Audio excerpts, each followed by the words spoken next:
and welcome into the Al Roker studio. I'm your host, Kenny Gerard, coincided by a couple of names rising in the port city, Alex Brooks, Garrett Chan, here to talk about some basketball today.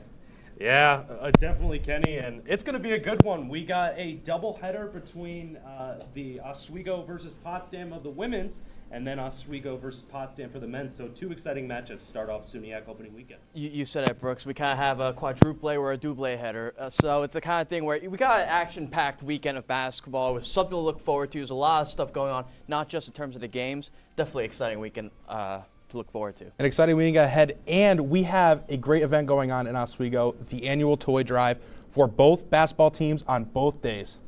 Yeah, and it's great for the community as well, like to have this toy drive and have people of all sports, especially the basketball teams, to kind of go out there and make a difference in the community of Oswego. The toy drive is something that every year, something to look forward to, something for the community to really enjoy, and for the Lakers, it's a great thing you do every year, give back to the community, and it all starts with a game, and you kind of have that, and with the event itself, it makes for a great game of basketball. Right, like you guys said, it has a huge impact on the community of Oswego, and it's an important thing that we do every single year here on the shores of Lake Ontario. And we have Hardison telling us how he feels about the toy drive. With Christmas coming up, anybody that's less fortunate and have an opportunity to at least get something for the holidays. Really that simple. Always giving back to children, because children are honestly the most innocent people that could ever be on the planet at any given time. So. Yeah, and making a big impact in the community, like he said, helping out the children of Oswego. And, you know, even all these toy drives, you see them around the country, Toys for Tots, et cetera, et cetera. We even have the teddy bear toss with the hockey team. A great thing to do and a large impact, especially for the community here, for the families in need. Yeah, and especially for Hardison, as you see the full screen of the men's and women's basketball toy drive, you see as Hardison, he's a new guy, and him talking about this and him already getting into the community spirit is just something that you love to see out of him and all the players on the basketball teams.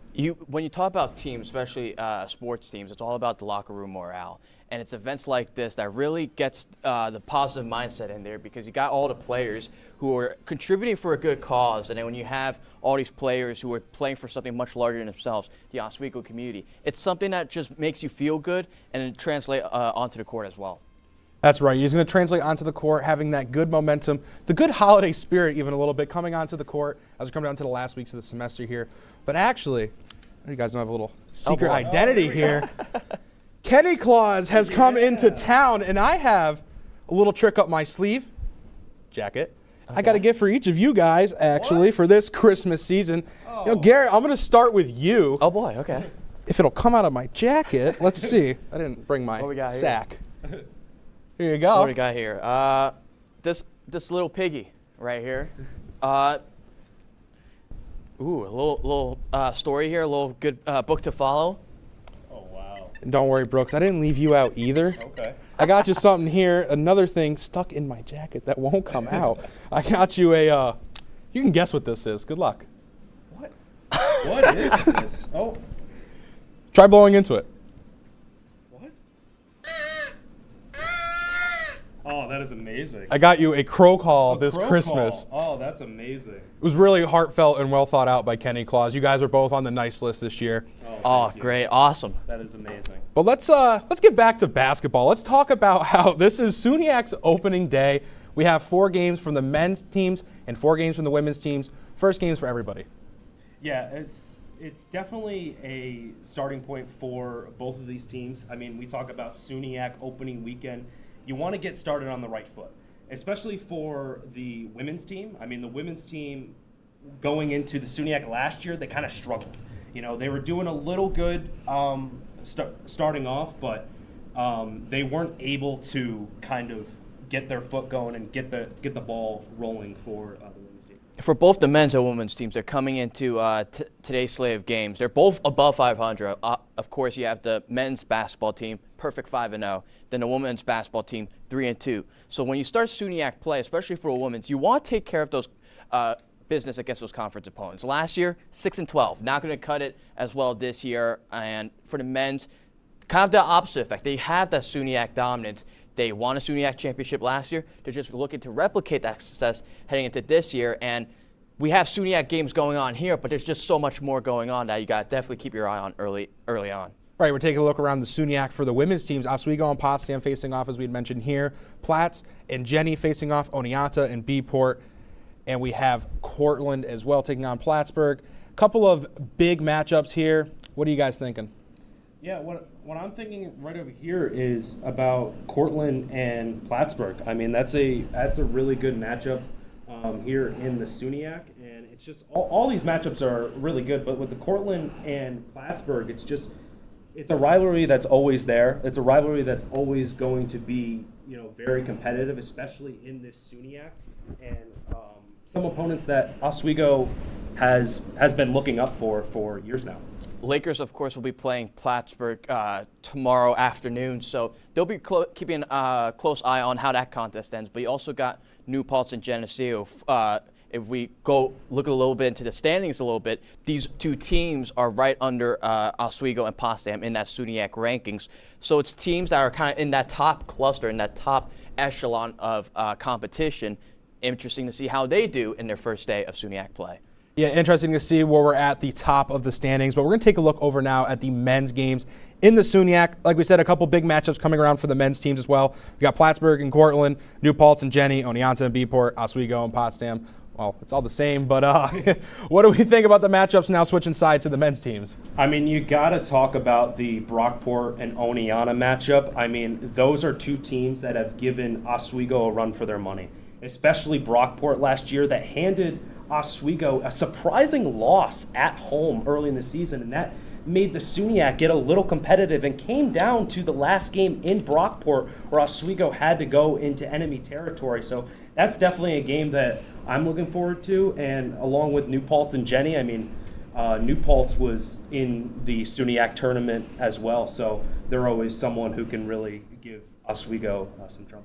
I mean, Brooks, you kind of talked about how the Brockport, they are the closest competition that the Lakers will have to keep their eyes on. And you look at New Paltz and Geneseo, that matchup as well. Those are also two teams where you don't want to sleep on them because you never know when they can turn it on and get on that hot streak. And for the Lakers, yes, you're off to 5-0. You're off to that great start. It's really just about maintaining that distance because you got teams, Brockport, New Paltz, Geneseo, Cortland, 2, 3, 4, and 5, where you want to create as much distance as possible so that when you get toward the latter part of the season, when you start to suffer some fatigue or you start to not get in that hot stretch, start early now so that by that time you'll be in a prime position. Yeah, that's right. They are close right now. You said 5-0, 4-1. We're starting off the SUNYAC, trying to create some distance between these teams early off in the season. But there is a very important part of winning basketball games and in every sport. You're going to bear down on your defense. Guys, what are some defensive stats? What are some takes we have here to see what these defenses can do in the SUNYAC? Well, it seems like starting off with Potsdam, they're giving up about 59.4 points, and Oswego's defense for the women's is only giving up 58.6. So they're kind of close in that echelon of their defense giving up points. So it's kind of just for who's going to play more aggressive, who is going to be the one who's going to take the home field advantage away from each other. So is it going to be Oswego with their full court defense that usually happens for both men's and women's, or is it going to be the Potsdam Bears who are going to come into enemy territory and really just take possession and take control of this game? You kind of talked about the defense for the men's, something that worth keeping an eye on, especially not just tonight, but also into tomorrow. Coach Leon for the men's basketball team loves to use that full court press, especially when teams are inbounding and trying to drive down the court. The Lakers have a tendency of just playing defense right at the jump. So it'll be interesting. They didn't do that in their last game against St. Lawrence. They're probably going to try to utilize that and see if they can get that same mojo, that same speed in their game back. And, now that we had mentioned they're going into the SUNYAC play, the preseason games have kind of began to wrap up. We're getting into the interconference play, rolling into the holiday season. And, with the holiday season comes a lot of pressure to buy some gifts on Amazon and as well in these basketball matchups. What do we think? Is there some pressure both on the men's and women's teams now playing in the SUNYAC? Oh, definitely. And starting for the women's team, they haven't competed well. Excuse me. They haven't competed well against SUNYAC opponents down the stretch. They haven't been able to be competitive. I mean, the last time they faced Potsdam, they lost by I believe it was 30. it was like 60-30. And then for the men's team, they have pressure now because they've been owning the SUNYAC. They've been rolling through the SUNYAC these past 2 years. So they have a lot of pressure to keep that up, and especially in the rankings, as they're really high in the NCAA rankings, it's going to be very tough for Oswego to put that effort out for a third consecutive year. For a men's basketball team, they're the only team in the SUNYAC that's ranked in the top 25. So given the fact that they're coming off that championship year, you have a massive target on your back now because all the SUNYAC opponents are gunning for you. And then for the women's team, last year was a great 6-12 against SUNYAC opponents. You gotta finish off not just strong in terms or starting the season, but in games as well. They're being outscored by their opponents 135-123 in the final 2 periods. You gotta clean that up, especially when you face SUNYAC opponents who love to exploit that weakness of the Oswego toward the latter parts of the game. Right, you would say Oswego is like the PS5 under the SUNYAC Christmas tree this holiday season. They're the gift to get. But we're going to throw it to a quick break. When we come back, we're talking about the importance of the home openers for the year. Stick around on WTOP 10.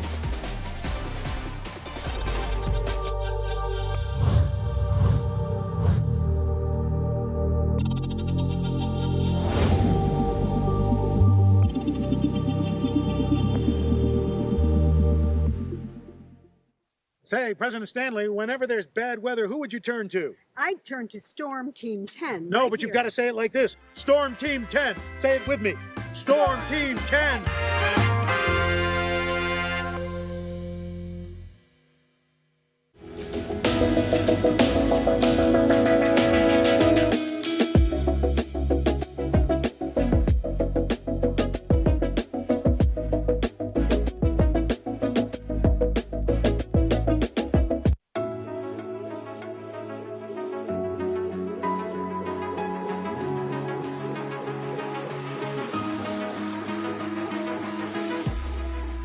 Roll it.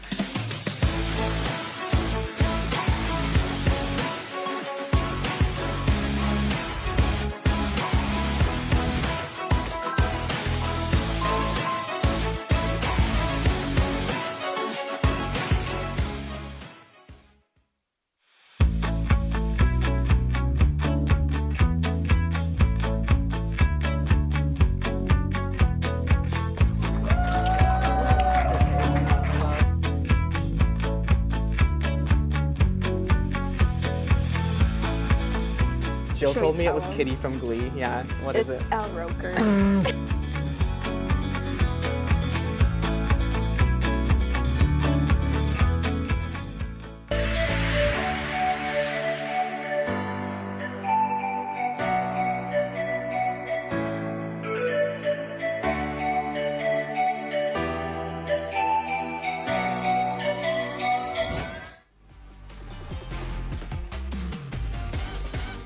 Welcome back into the Al Roker studio as we're taking a look at the McAzeal Gymnasium. I'm your Holly Jolly host, Kenny Gerard, coincided by Alex Brooks and Garrett Chan.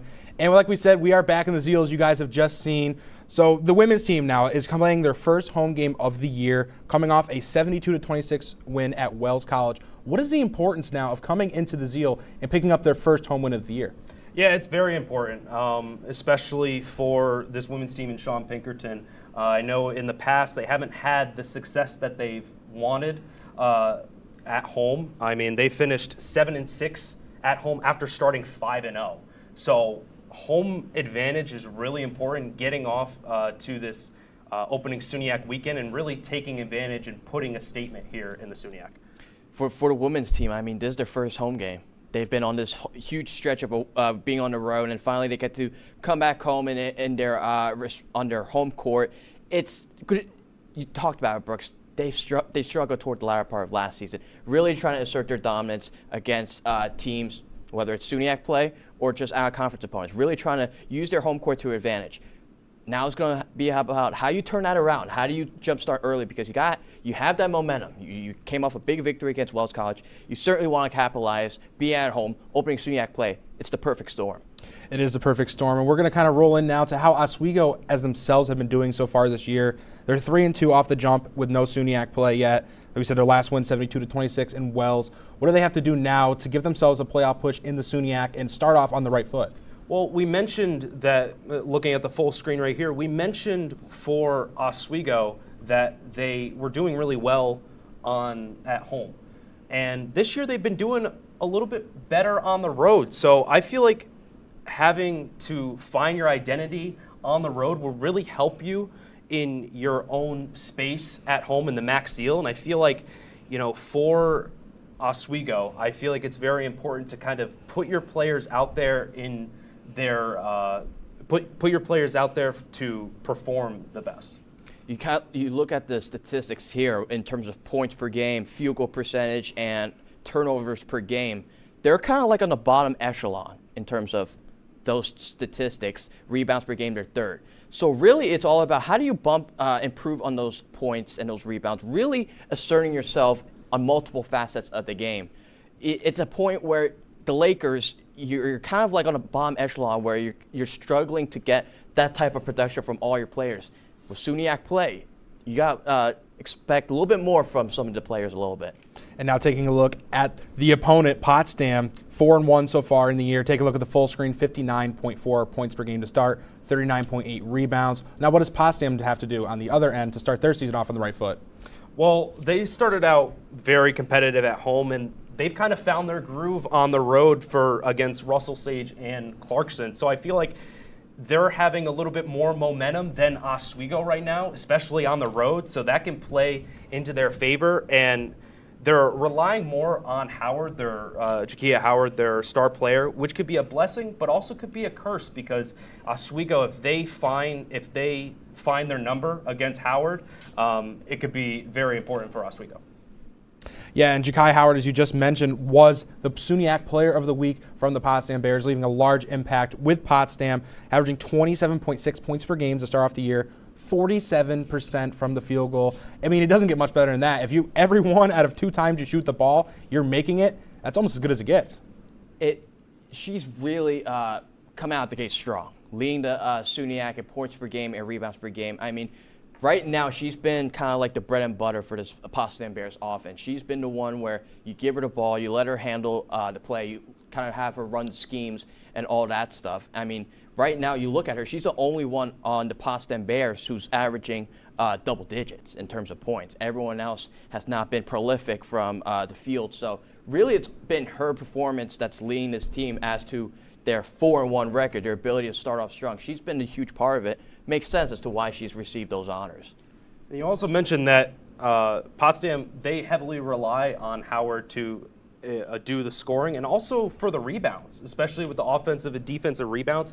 It's a hard player to stop if you're Oswego. So, you have Howard there, and if she's doing it both for points and rebounds, it could be a very tough matchup for this Oswego defense. Yeah, and we said these two teams in the SUNY have seen each other a lot.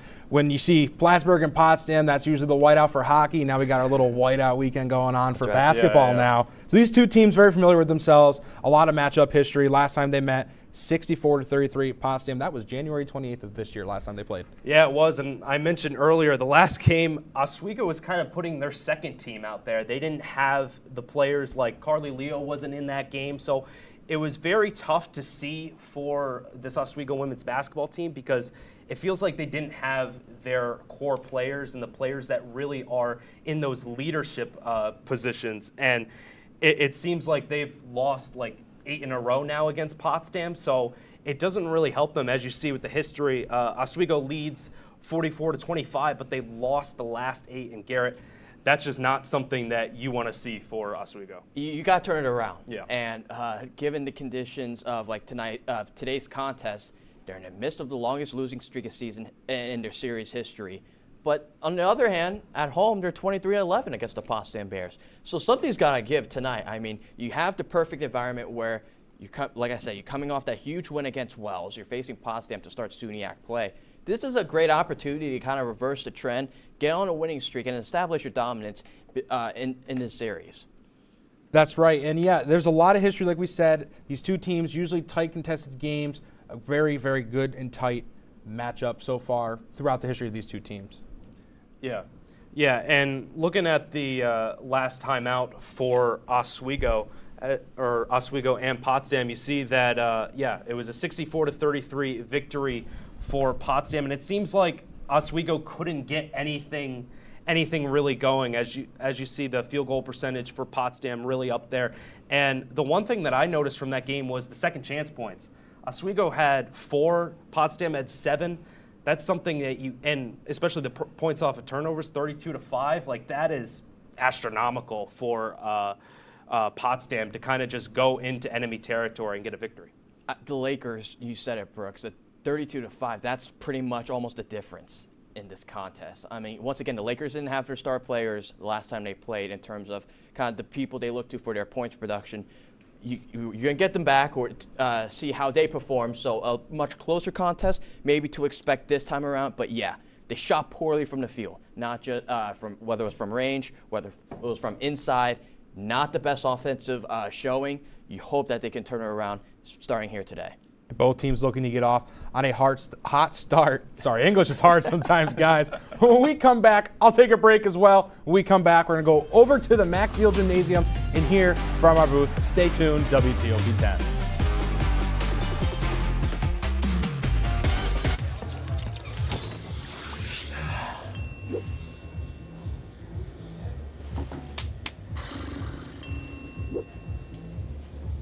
If you need to do something to feel okay to drive, you're not okay to drive. Don't drive buzzed. Shine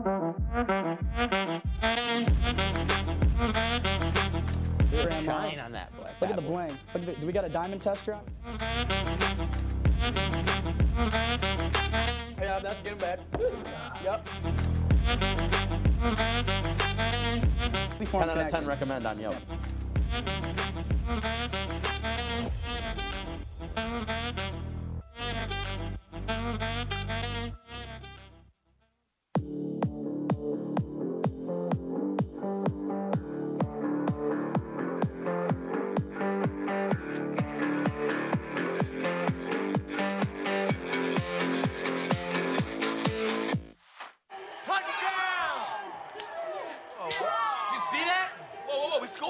Scoring, going to the playoffs. I can't believe I missed that.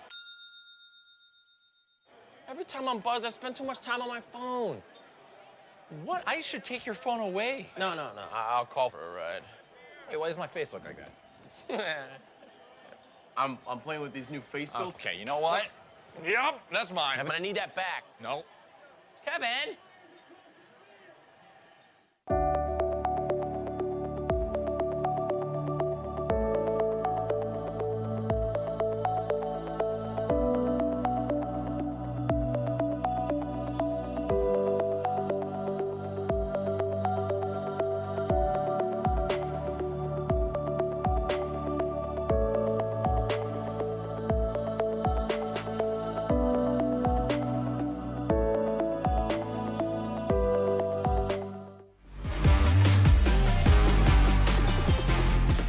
Ho, ho, hello, and welcome back into the Al Roker studio. I'm your host, Kenny Gerard, joined again by Alex Brooks and Garrett Chan.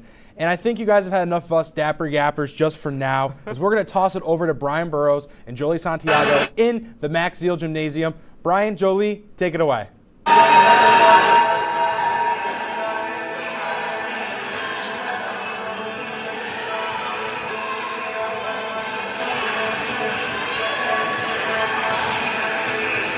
Thanks, guys. Brian Burrows, Jolie Santiago here in the Max Field Gymnasium, getting ready for this matchup. Jolie, how are you? I'm good. I'm really excited for today's game. It's also my first call at a basketball tournament right here. Not tournament, but more of 2 games coming up. So I'm really excited about this. Thanks, Brian. Yeah. So, of course, these 2 teams led by 2 very experienced coaches, Sean Pinkerton going into his 7th season and Brittany Cohen going into her 9th. Jolie, What do you know about Brittany Cohen? Brittany Cohen has played for Cortland when she was back in her undergrad, and now she's been playing, or really coaching.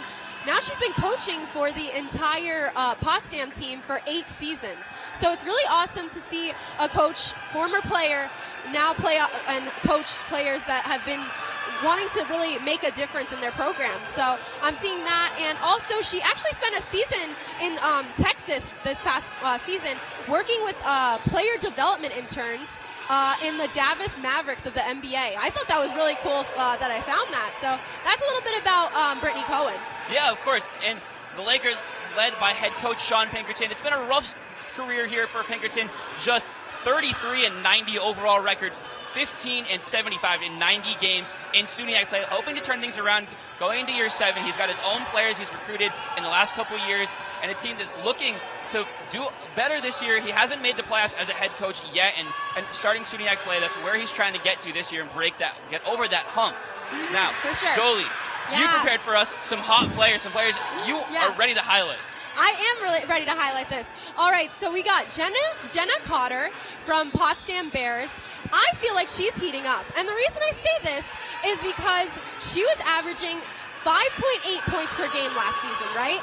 And she played about 29 minutes max. Like, that's max that she would play. But this season, and already just 5 games in, she's racked up 45 points, and she's playing 30 easy. Like, 30 minutes in the game is easy to her now. So I feel like that's something to, applaud, and I could see her really heating up either this game or the coming games going forward. So, yeah, that's a little bit for me. No, I really like Jenny Howard. She's definitely having a good resurgent season for her, but for me, I do like Potsdam's Carly Hill having a good year this year, similar to Cotter, about 8 points per game, shooting over 40% from the field compared to last year, where she was just a 4.5 per game scorer, and she started about 15 games. So definitely stepping up this year, needing to replace some production they lost in some graduating seniors last year. And who are you looking at in Oswego? So for the Lakers, I'm seeing Maya Brown. I really feel like she's going to be heating up this game and continuously. She's just a freshman, okay? And I think freshman potential, being one of the only 2 on this team and getting that leadership already. She had 12 points against Wells, most on the team for that game, and then 5 rebounds, also most on the team for that game. I mean, that's just good energy to have on a team, especially as a freshman. So I consider her the heating up for this portion.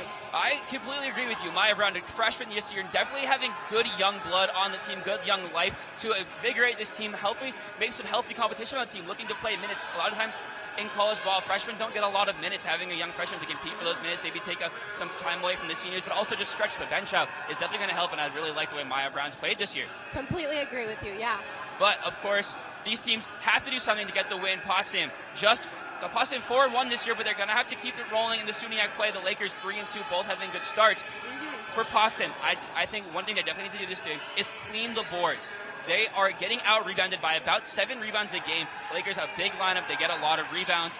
They're out-reading their opponents by about 5 a game. There's something Potsdam's going to do if they want to win this game. Yeah, I definitely can see that too. With their being able to clear the boards like that is a real skill in this game. If you're not able to do that, you really lack, and it's not giving you the advantage that you would like, that you could overpower against other teams that might be able to clear the boards better. So just really taking that into account. I know that they know that. It's more of just making it happen. And, of course, for Potsdam, another thing I think they need to do is get scoring in the paint. The Lakers, a very good perimeter defense team. They're just allowing opponents so far in the 5 games to shoot just 20% from beyond the arc. If Potsdam can get inside, let the big men do work, it's going to be a key to success today.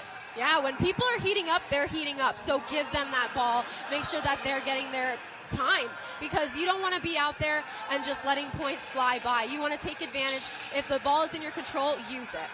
Yeah. And for the Lakers, first thing they need to do, limit Jakaya Howard. Jakaya Howard, a 22 per game scorer this year, the leading scorer in their last matchup last year. Keeping the ball out of her hands and limiting her scoring potential is going to be huge for Lakers' success in this one. I will not be surprised if I see Lakers double teaming Jakaya, because there is so much that she can do with the ball when it's in her hands. They need to stop her, especially with how Potsdam has been able to overcome Oswego in the past. They really are going to want to take this one away by limiting her abilities as much as possible. And also for the Lakers, getting the bench involved is going to be key. In their wins this year, their bench is averaging over 30 points per game, 30 points from the bench scores. In the 2 losses, the bench is under 30 points, the max of just 21 in those 2 losses this year. They need to keep the bench scoring and let players all along the bench get involved in this game. I think Oswego does a really good job of making it a team effort, especially with the last game against Wells. 15 of the players were able to score. So if you're having that ability, you're really just getting everybody involved in it. It's the whole thing is one team, a big team effort. I mean, they are the embodiment of it. I totally agree with that. And of course, we're not the only ones here.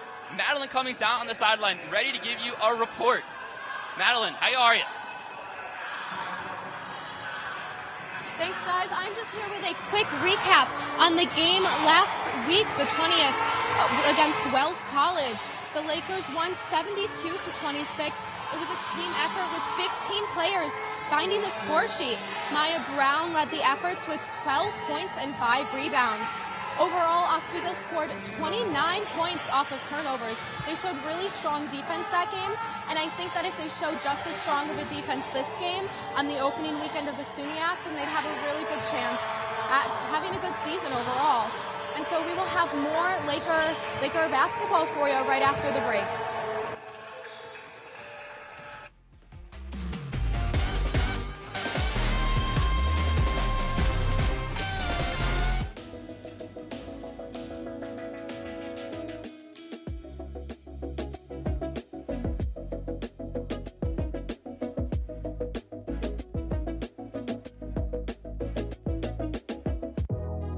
Welcome back to Major Discussions.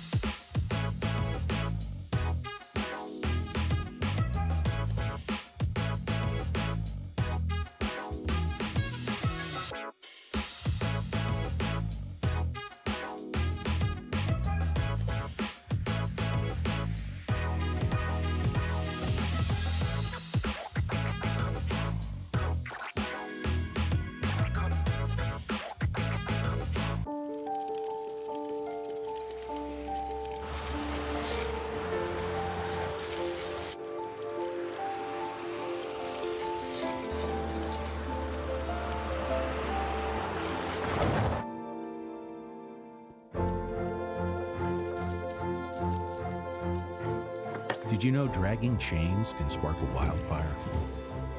Only you can prevent wildfires. When I was in foster care, I never knew when I would have to move, so I always had my suitcase ready to go. Then one day, I was adopted. My new parents opened their hearts and home to me. My parents cook my favorite breakfast for me every morning. My parents take me on trips I never thought I would go on. They gave me a home and an even better reason to use that suitcase. My parents aren't perfect, but they're perfect for me. Hey there, I'm Al Roker, class of 76. Yes, way back in 76. Back when the earth was cooling. You're watching WTOP.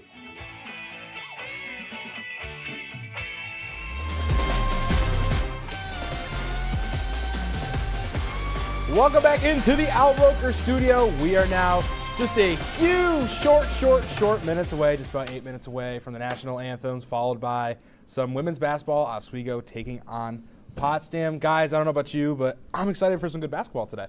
Oh, I am very excited. I mean, it's the SUNYAC opening weekend. I mean, these are the games that are going to matter at the end of the year. What they matter is not only in the SUNYAC rankings, but possibly the NCAA rankings for both men's and women's basketball. Both teams playing at home, so a lot of Laker basketball to look forward to. Of course, on the men's side, 5-0 at home. They're going to have even more games down the next couple of weeks for the women's as well. You got a lot of home contests to look forward to for them. They're going to be excited, and great Laker representation overall. Yeah, and the men are off to a hot start, as we had said, 5-0 to start off the year, ranked number 6 in the country. They're ready to rock and roll. They certainly are, and with the men's, it really starts with Jeremiah Sparks, the SUNYAC men's basketball athlete of the week. After a huge performance against Nazareth a couple Mondays ago where he got 32 points, 10 rebounds. He's leading the team with, in terms of points per game, 21.2, really in all facets of statistics. But he's getting some help from his other players as well. And when you talk about championship caliber teams, as good as the Lakers are, you really got to have a lot of role players that got a lot of depth. And you have a lot of players, and Akili Crittenden, and you go all the way down the depth chart to Hardison, Alazzo, and really all those guys who come in to supplement the starting 5. That's why they've been so strong out of the gate, and they're probably going to continue to do so over the next few weeks. Yeah, especially, as you said, Garrett, there's a lot of guys in Oswego's system under Jason Leone that have been here for a good amount of years with Sparks. You got Aki Anderson, Jamal Killey, Julian Crittenden, and Caleb Cook. They've all been here for this Oswego men's basketball team. And Sparks, yeah, he's been the spark plug, or he makes the Oswego Christmas tree sparkle. Anything that you want to say about Jeremiah Sparks, I feel like he has just been able to lead this team and really just dominate on all facets. I mean, he's been, breaking records for SUNYAC. He's been breaking records for the Oswego team. And I feel like every single time he steps on the court, Oswego has a chance to just make history. Right, now we take a look at the other side now, Potsdam. They're not off to as hot of a start as the Lakers are, starting off 1-4, 1-1 on the road, coming into the Zeal against a team who we had just said is red hot to start, almost as red hot as my tie here. Red hot start for the Lakers on the year. Now, what does Potsdam have to do now? They're struggling a bit. What is causing those struggles, and what does they need to be changing now to get over the hump? Well, I feel like to get over the hump, Kenny, is you got to be more competitive with these good teams. I mean, you have Oswego, Brockport, Oneonta. You have these guys ahead of you, and New Paltz, for example. They are all familiar faces for the SUNYAC tournament. So you have to make sure that you can get in there and really compete with these teams. Really give them what your identity is and find your own identity. And you also need their bench players to step up. I feel like for this Potsdam team, they've had to rely on their starters a lot, and their bench is just not putting out the points that on the other side, Oswego, with all of their depth that they have. I mean, what really doesn't help the Potsdam Bears is the fact that they're always trailing. They never really have a lead. They're always finding themselves having to claw from behind. I mean, through their first 4 contests, when they had those 4 straight losses, they never really had a lead. They were down by at least 20 for most of the cases. You look at the scoring differential, 87-53 was the loss against St. Lawrence. Against Utica, 86-70, and Skidmore, another 20-point loss. So it's really a thing where Potsdam Bears, they're trying to shoot the lights out of the teams. They're going at the 3-point percentage, just 26% from downtown. Not great, not phenomenal. And when you're trying to chuck up shots, especially when you're coming down from behind, it really doesn't help you when you're not sticking those shots either. No, I don't know if you meant that to be a bear pun, but you said that they were clawing back. I thought it was funny, at least. I don't know about you. Yeah, but I thought that was a great bear pun. I saw it too. Yeah. But there is one thing that I think personally separates Oswego from the rest of the SUNYAC pack, and it's the fact that they are the only team in the SUNYAC now ranked in the top 25 of the nation, sitting in at number 6 to start off the year after making the Elite 8 in the tournament last year. Yeah, and for the SUNYAC, I mean, I know Leon and the players will just say it's like any other game, but I feel like the SUNYAC is something that Oswego has been able to kind of breeze by. They've been able to really put their best foot forward in the SUNYAC and really just bludgeon these teams down. I feel like it seems like these past 3 years they've been just owning the SUNYAC. I know Brockport was able to kind of be there and be competitive with Oswego, but Oswego had 2 games at the NCAA pod, so they've been able to kind of just really go and take advantage and really dominate here in their conference. You talk about kind of like where they are in the D3 polls. For the Lakers, if you continue to have this dominant stretch this season, and especially against SUNYAC opponents, where you put yourself in a position to win the SUNYAC conference, then you can start looking forward to those out-of-conference opponents, those teams that are higher or near you in those D3 rankings. Those are teams you're going to have to keep an eye on, because once you reach the NCAA playoffs, assuming you win the SUNYAC and you go straight into that bracket, when you play those competitive schools, you got to start keeping an eye on that level of competition, those players that have been the spark plugs. I don't want to say Jeremiah. I was trying to avoid Jeremiah Sparks, but then you think about spark plugs. You have a bunch of players on those teams who have high caliber players who are used to competing at a high level in those other conference and leagues. So those are opponents you have to look forward to. Look at them now, but then pay attention to over the course of the season. Right, and like you said, the season now is a long season for all of these teams. And I'm going to start you guys off with the Oswego men's and women's upcoming schedules. Oswego men's, obviously, we're taking on Potsdam today, Plattsburgh State tomorrow. Then they're going to take a trip out to Las Vegas for the D3 Hoops Classic, taking on Case Western Reserve University. and Panama Pitzer University, all in Las Vegas. A good little Christmas trip in Vegas, and hopefully not trying to lose any basketball games or money. Yeah, a little bit of for Christmas in Vegas kind of threw me off there, but it's a lot of time off for Oswego between this weekend into these games. Yeah, and we have to look out in the court now. We got to find some of these players to watch. Who do we think now is going to have an impact in this game, and who are going to be the game changers and the playmakers today? Let's take it off. What do you think? All right, I'll say for Potsdam real quick, Carly Hill. She's from Essex, Vermont, and she scored 15 points in each of the last 2 games, and I feel like she'll have a big impact here today. For Potsdam, I'm looking at Jenna Cotter, 15 points, 8 rebounds against Clarkson, and expect another great performance by her. And then for the Lakers, we're getting our first look at Shania Iglesias. Kind of just been the spark plug again for the Oswego State Lakers. You love that. We'll get a first look at kind of just a star player on that Oswego Lakers team. Yeah, and for Oswego, for me, is going to be Chastine Giles. She's 4th in team scoring, and she's been off the bench. Like, she's been 4th in team scoring off the bench. So she's been very reliable for Sean Pinkerton, and kind of, as a sophomore coming up here and really giving her name for herself. And we're going to make a couple of quick predictions here. Some little speed run predictions for the game coming up. I guess I'll start it off for you guys. I got Oswego taking a win here, 71-67. You can go, Garrett. Yeah, go ahead, Garrett. I'm going to be the bad person here, 66-47 in favor of the Potsdam Bears.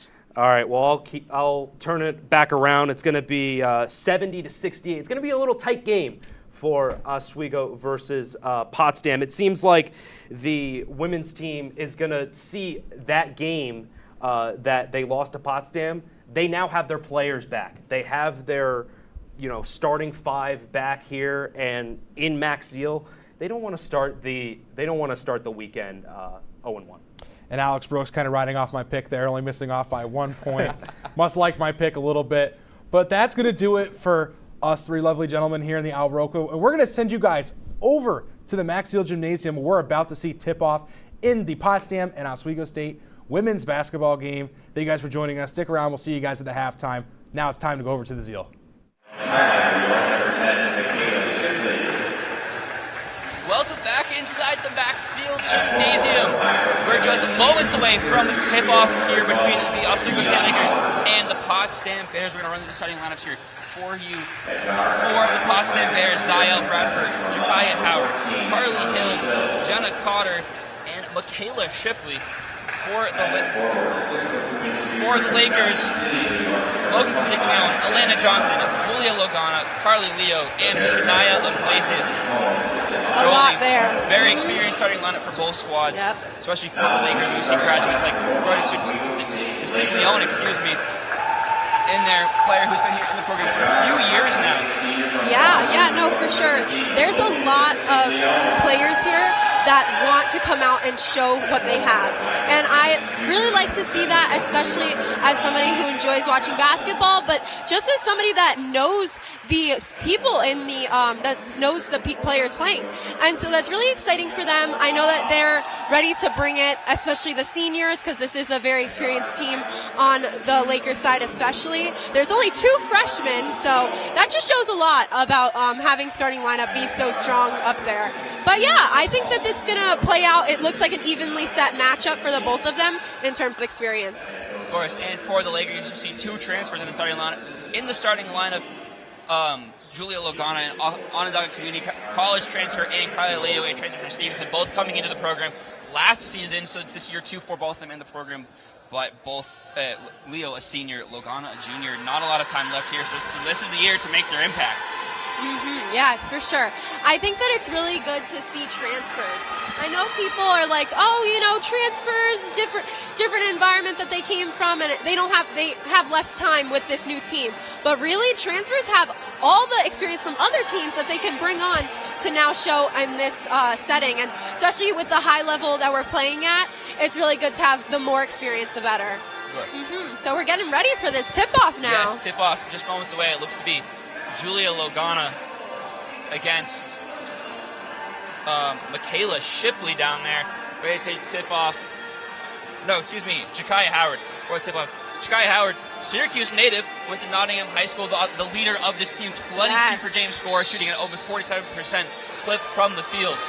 And let's say it now, she's 80 points away from her 1,000 career points on Potsdam. So this could be a game for her that leads her to that milestone. The Bears win the tip-off in the hands. Shipley is swinging around down low to Howard. Howard tries to make a move, almost loses the ball in the paint before kicking it to the corner, tipped away by Castiglione and out of bounds position to Potsdam. Yeah, I really worry when I'm watching the ladies play here for the Lakers that they kind of play to timid, and that's where you want to push right now, especially when you have Jakaya Howard right there. So Bears miss a shot. Lakers going on the fast break. Leo to the corner to Iglesias. Sets her feet, takes the screen into the lane, almost loses the ball, but gets it down to Elena Johnson. Kick it out, Iglesias resets. Gets the screen from Logana to Johnson. Johnson driving into the paint. 7 on the shot clock, 6. Castiglione needs to get a shot up. Tips away shot goes up, off the rim, no good. Both sides haven't scored yet, which is surprising out the jump. Shipley setting up the play here for Potsdam. Screen into the lane, down towards the baseline. Reverse layup, no good. Didn't put enough power on it. Rebound now in the hands of Iglesias. Iglesias sets up top of the three on just inside the logo. As the Lakers run their play, players moving around inside the paint. Logana to Leo. Leo, very good shooter from beyond the arc. She drives the lane though. Johnson, jump shot. In and finally falls through as the Lakers get on the board first. Just under 2 minutes into this game. Shipley, again, running the point for the Bears team. She gives it up to Jakaya Howard. And then Ziel Bradford. Bradford, quick step into the lane. Swings it, but Leo picks off the pass. Yeah, for Elena Johnson's to get us on to get Lakers on the board right now is really a good opportunity to just start. But with Elena Johnson, she attended Spencerport High School and has been here since 2021, where she played in 23 games just to start. And her rebound count, 132. So really picking up those rebounds, getting the players back on track, it's really good. So the air ball 3 there from Iglesias, giving the ball back to the Bears. As Shipley, the junior from North Chile, New York, sets the offense, gives it up. 3 there from Bradford, no good. Castiglione gets it, and she'll push quickly on the fast break. Crossover into the lane. She finds space before tripping on her own feet and turning the ball over. They're going to pass it to Howard now, you would think, because she was so far up. She got good on that break, but they're now slowing it down to get everybody set. Shipley to Bradford. The 3 again, no good. Leo grabs the rebound again, pushes quickly on the break. She has one behind her, one in front of her. She'll slow it down. Hands it to Castiglione. Quick step down low to Logana. Logana off the glass. That's good. And the Lakers take a 4-0 lead. Excellent play there from the Lakers. Quick step from Castiglione. Drew the defense in, and then wide open Logana on the backside. Yeah, Lakers are starting off strong against Potsdam. Potsdam seems to try and not find their footing yet, but they're going to try and see what they're able to work with. So, of course, you can't count anybody out, ever. Timeout from the Bears. The Lakers lead 4-0 with 6:37 to go in the first quarter. And it's been a few turnovers here from both squads. Pretty sloppy ball to start. Yeah, I did notice that too. And I think when that happens, it's all about settling down, like kind of regrouping. And I think that's why Coach took a timeout, just to regroup all of the emotions, or not so much emotions, but more of the energy. They just came out of warm-ups. You're high on energy, especially on Potsdam's side. So if you're able to just kind of settle in on what you need to do, I'm sure Potsdam is like, we can do this. It's just all about, hey, relax.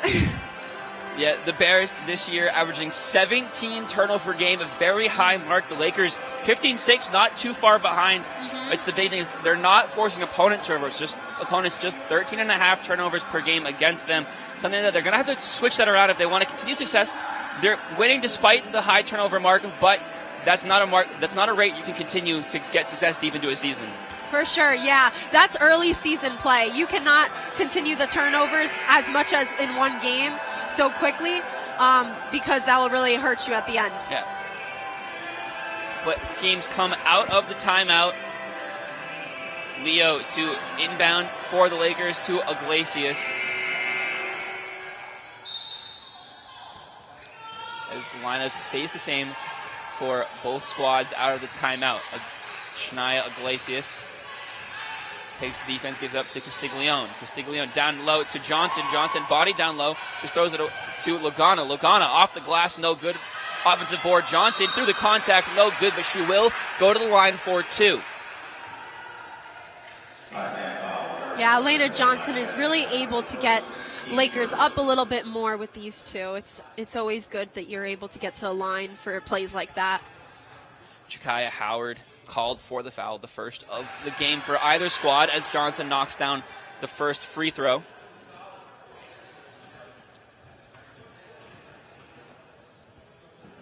The second free throw up, also good. Lakers take a 6-0 advantage. The Bears look to answer, get themselves on the board here with 6:15 on the clock. Shipley to Hill. Hill defense swarms around her. They give it up to Cotter. Cotter with Logana on her. Post moves. Off the side of the backboard, no good. Iglesias now with the ball. Slows it down. Leo called for a travel. Tried to jab step and fake the defender, but she didn't set her feet too many steps. Yeah, traveling's always the worst to be called on. You're like, I knew that, and you just walk back very quietly with your head down, but I'm sure that's something that happens not as often. So yes, and of course kills momentum on a potential scoring opportunity. Bears move the ball around, get it down low. Logana playing defense on Cotter, and they're going to call a blocking foul on Logana.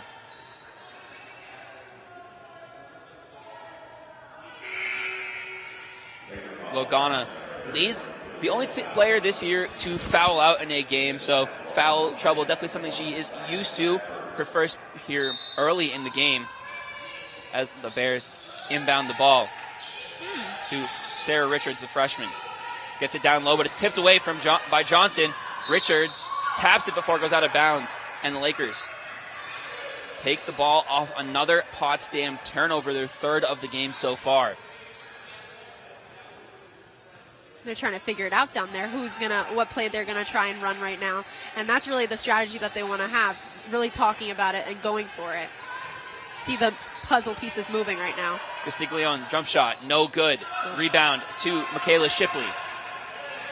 Shipley runs the break up to Bradford. Bradford shot is going to miss everything, but she is fouled on the shot. As she'll go to the line for the chance to get Potsdam on the board first. Get Potsdam on the board for the first time in this game. Jakia Howard checking back into the game here. Again, we mentioned it multiple times, a 22 per game score, the best player on this Potsdam team to graduate from just about 45 minutes south of here, Syracuse. Zail Bradford was able to rack up 40 points in free throws last season. So I'm sure she wants to do that again. She makes 1 of 2, gets Potsdam on the board. Iglesias takes the screen.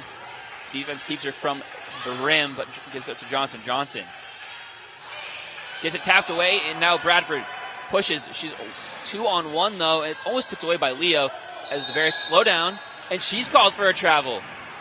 Called for another travel, and we didn't think that would happen, especially earlier in the game. You know, when players get tired, you tend to kind of try and cut corners, but like that crowd member just said, settle down. So I think that's the advice that they're trying to tell one another out there. Iglesias to Logana at the charity stripe. Leo, tight defense on her, gets it down to Logana. Rip move, gets her in down low off the glass, no good, but she gets her own rebound. Kicks it out to Iglesias. Now Leo, open for three. It's tipped away on the block. Bradford, though, with the block, couldn't gain possession. Lakers.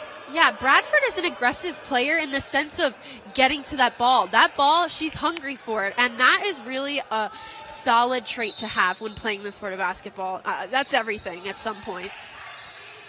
Lakers inbound to Castiglione. Almost loses the ball, 9 on the shot clock. Gets it down low to Johnson. Johnson almost loses it to Logano. Jump shot. Off the glass, no good. Barely touched the rim. As the Bears bring it up. Sarah Richards, freshman from Oswego Valley. Just a 1.6 per game scorer as the Bears move it around now with Howard. Howard guarded by Johnson, and they're going to call a double dribble. Another unforced turnover for the Bears. And they look confused. They're questioning, looking at the refs with confusion, and that's when the coach is like, don't even argue it. You know, it is what it is, but you can still see that, you know, the questioning of it is still there. But they're going to come back now with Oswego has the ball. Iglesias with the ball. The Lakers 2 of 9 from the field to start this one. And they're going to call, I believe, an illegal screen. It's a lot of back and forth right now, but not in the sense that there's points going up on the board. It's 6-1, and it's been 6-1 for the last couple minutes, so yes, that always pushes frustration on a team. 3:41 on the clock. No team scored in a couple minutes here. As Sarah Richards looks to find space. Gives it up to Bradford. Finds space into the lane. White Principio steals it away, though. But Castiglione now runs the break. She's 2-1 down low to Logana. Off the glass. No good. Not Logana. Excuse me. Logan Nimchek, the junior from Oceanport. Yeah, Logan Nimchek had a really good opportunity there, but that didn't work out. However, getting to the charity stripe, as they say, is a good opportunity to try and make something out of nothing. Nimchek makes the first. So far, just her first free throws attempts of the season, 1 of 1 now. Yeah. Good start. Second one up. High bounce, can't find the net. Might have cursed her there, little commentator's curse. As the Bears bring it up. Richards calling for ISO. They get it down low. Taken away by Castiglione. Another errant pass as the Bears continue to rack up turnovers, up to 7 now. Iglesias with the ball, screen from Nimchek. Gets tipped away. Nimchek tries to get it back. Can't, and the Bears will bring it back. Turnover after turnover for both squads in this one as Bradford drives. Blocked by White Principio. And they call a loose ball and jump ball to the Lakers. Yeah, that was a real fast push to get to the net for the Potsdam Bears right now, because before they've been making very slow breaks. It wasn't even anything that you could say was they're trying to get that ball to the basket. No, they're trying to feel it out. But that one, they were trying to go for it. Unfortunately, it didn't work for them. But, you know, it is different from the pace they were doing before. Chastity Giles section of the game. She'll have a shot for 3 here off the rim. No good. White Principio with the rebound, and the offensive board is good. Yeah. Giovanna is that player to be under the basket when they need it, and that's exactly what they use her for. Now that she's in the game, she's going to keep racking up those points with that energy. Yes, White Principio 6'1", listed at forward as a 3. No good as White Principio gets another rebound. She averages 4.8 rebounds a game as the Lakers quickly run the break. Shot up from Nimchek, no good, misses everything as the Bears take it back. Lakers 3 of 12 from the field to start this one. We'll go down low. Bradford blocked by Nimchek. And White Principio battling for it. Nimchek throws another shot up, and it will luckily roll itself into the net. Just a little hook shot. Flipped it up, and it finds the bottom of the net for the Bears' first made field goal of the game. I'm pretty surprised that's her first score of the game, especially with how we've been seeing her be, at least this week, but also just the last couple weeks playing so good and having that right out the jump. So that was a little surprising to see that's her first point. Bears have it down low. Nimchek steals it away. Giles will run the break. Gets down low. White Principio is good. 11-3 Lakers lead with a minute to go. The crowd is going crazy for her because they know that's what they just need right now. Just those simple points rack up eventually and puts points on the board for all of Oswego. Now, Oswego's defense is playing really good right now, but I think I might have just jinxed it as well by saying that. Now, Jenna Cotter, I know I said that she was heating up throughout this game, gonna heat up potentially, so that was a good first points on the board for her as well. Chastain Giles with the ball, gets it down low to a wide open Castiglione. Jump shot, no good, hits the side of the iron. Rebounds to the Bears as they try to run the break. Lakers back on D though, good setup on the defense. Down low to Jakaya Howard, shot off the glass is good. The Bears on a little bit of a run here, now down to 4 for the Lakers as Giles sets up offense for Oswego. Crossover into the lane, finds space, kicks it out to Castiglione. The 3 is good with 2 seconds to go on the clock. Great play there from the Lakers to end the first quarter as they take a 14-7 lead headed into this first quarter break. Yes, for sure. I think that was a really good start to the game. It picked up a lot at the end. So that is really nice to see, considering we were a little worried that it would be slower than anticipated for the crowd here, but also just in general for the players. I could tell that all the turnovers were getting them beat, but they were started using the turnovers to their advantage at that point. So that's always good to see for the teams out here playing a good game. So, yeah.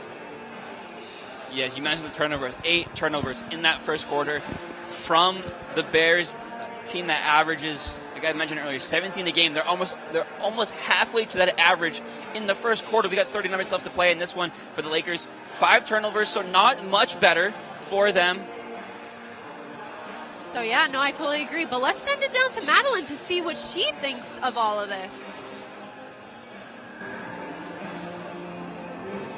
All right, guys, so there is a lot of noise down here by the court, specifically from the benches, the teams on the benches. There's a lot of cheering, a lot of chanting defense. So a big focus on defense this game.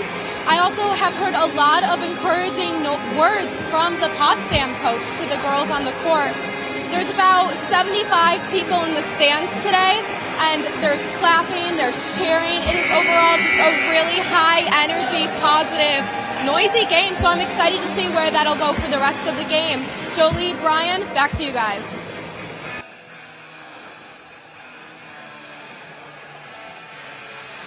Back here, start of the second. We're back to start the second quarter as Bears get the ball to start it in the hands of Michaela Shipley for the Bears. Shipley yet to score a point here, 4.6 per game. Now to Carly Hill. Move the ball around. 3 is up. It's good. Nothing but net. It was Savia Jamie, yeah. Savia Jamie really was able to notice that Oswego was playing that hard defense, and they didn't even notice her behind the paint. So she was able to take advantage of that, and that's a really good thing to notice as a basketball player, taking advantage of what other people don't see. Stiglione open for 3, shot, no good. Rebound to Shipley. Hill, the 3, no good. Rebound, White Principio. Hands it off to Giles. Pushes quickly to shot to go. White Principio finding the bottom of the net once again. She's up to 6 points, 3 of 3 from the field. Mm-hmm. Yeah, the Waterloo native, only a sophomore, amazing work on the rebounds and able to work with the basket rather than against it. That's a tripping.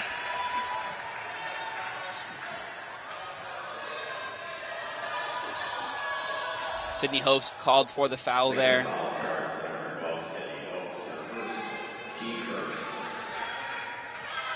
Ball almost tipped away. Logan Nimchek getting the steal from Jakaya Howard. Shipley looking to put work on Giles before giving it up to Howard. Howard spinning her way into the lane. Shot off the glass. No good. Rebound. White Principio. She's got 4 now. Giles quickly up the floor to Host. Host sets her feet. Pump fake now down to White Principio. Double teamed in the paint and it's stolen away. Bears slow down the pace here. Try to set up an offense. Bradford to Hill. Or Shipley, excuse me. Bradford. Pass tipped out of bounds. Logan Castiglione. Molly James checking in for the Lakers. Castiglione finds the bench. Shakaya Howard's being out right now, but I don't doubt that that's going to be it won't be for too long. Bradford to Shipley. Gets down low to Jamie and a jump ball called. Lakers take possession. Lakers lead 16-10, 7:44 on the clock. That was a very obvious travel. Sometimes they try to play it off, but again, and you walk right back. Hoves with the ball to James and Giles. Lakers with a small guard lineup on the floor. To Nimechek. Out of bounds. Off of Nimechek.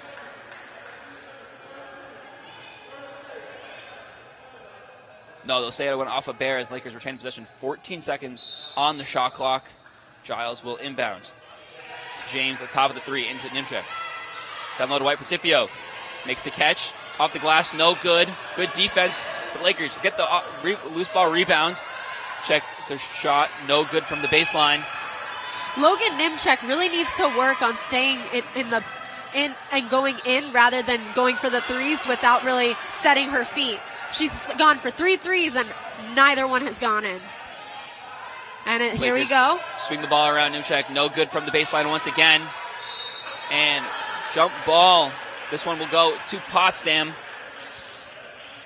Yeah, trying to stay with that ball, keeping it on your side so that the other team doesn't have another time or opportunity to get the ball and potentially score. And they want to score. Both sides are eager right now. Nimechek 0 for 3 from the field.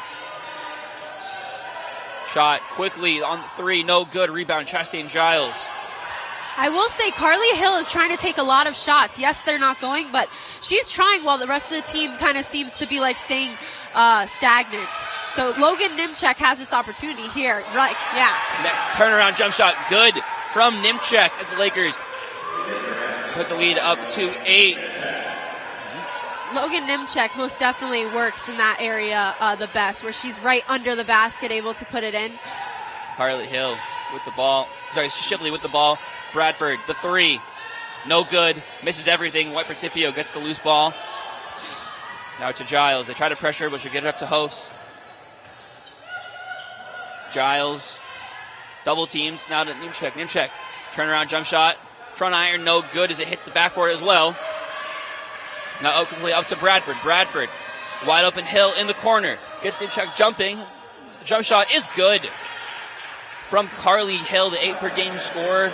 Finds the scoreboard for the first time in this one. She was trying and now finally got it. And I think this might be a good point to say she's heating up as well. Nimechek with the ball. Tight defense on her at the perimeter. She'll drive and get down to White Principio. Out to Giles. Giles quickly to the corner to Hofs. Hofs, the 3. No good. Rebound to Zafia Jamie. But it's taken away by Molly James. Molly Jones was watching that ball the entire time, and when it hit the floor, she went for it. That was good. Giles down to Nimechek. Spinning around, trying to find a shot. Little awkward hook shot. White Principio, though, gets their offensive rebound. Shot up, and she will go to the free throw line. White Principio. 4 of 12, 33% from the charity stripe this season. Definitely needs to pick up that as the Lakers make a couple substitutions. Carly Leo checking back into the game, as well as Elena Johnson. Bears also make some changes.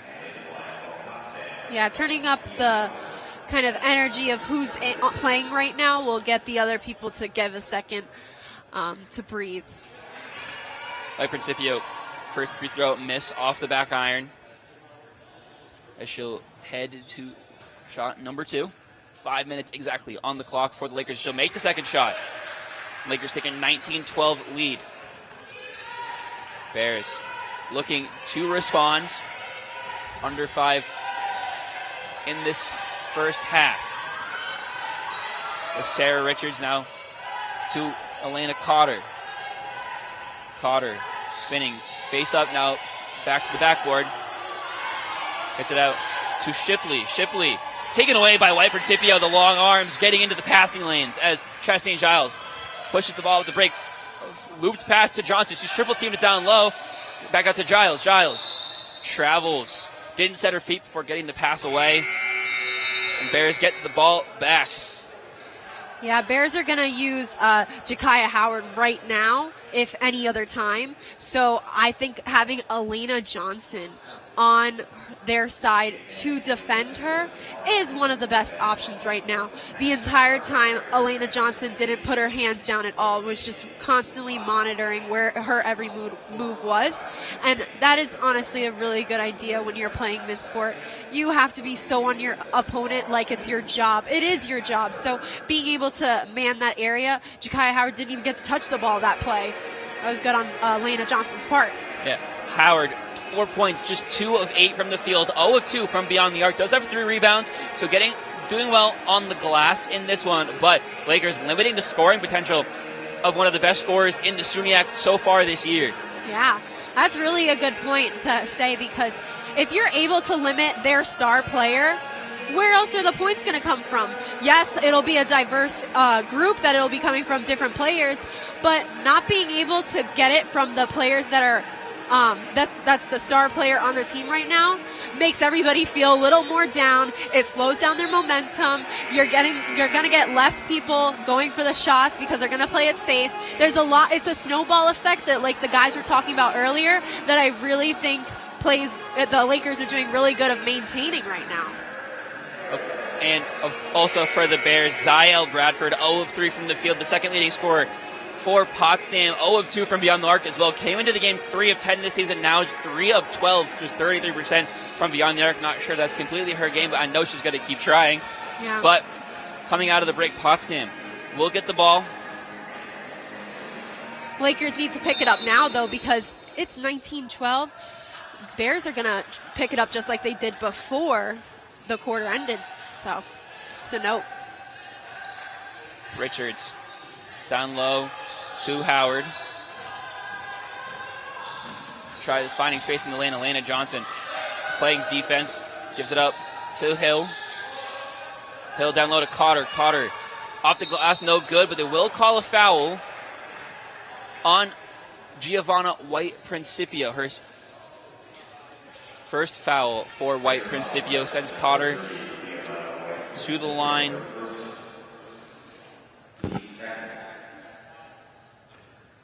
Cotter, very good free throw shooter, 10 of 13 this season. First shot is good. Now 3 points in this one for Jenna Cotter. 4 rebounds, also leads the Bears.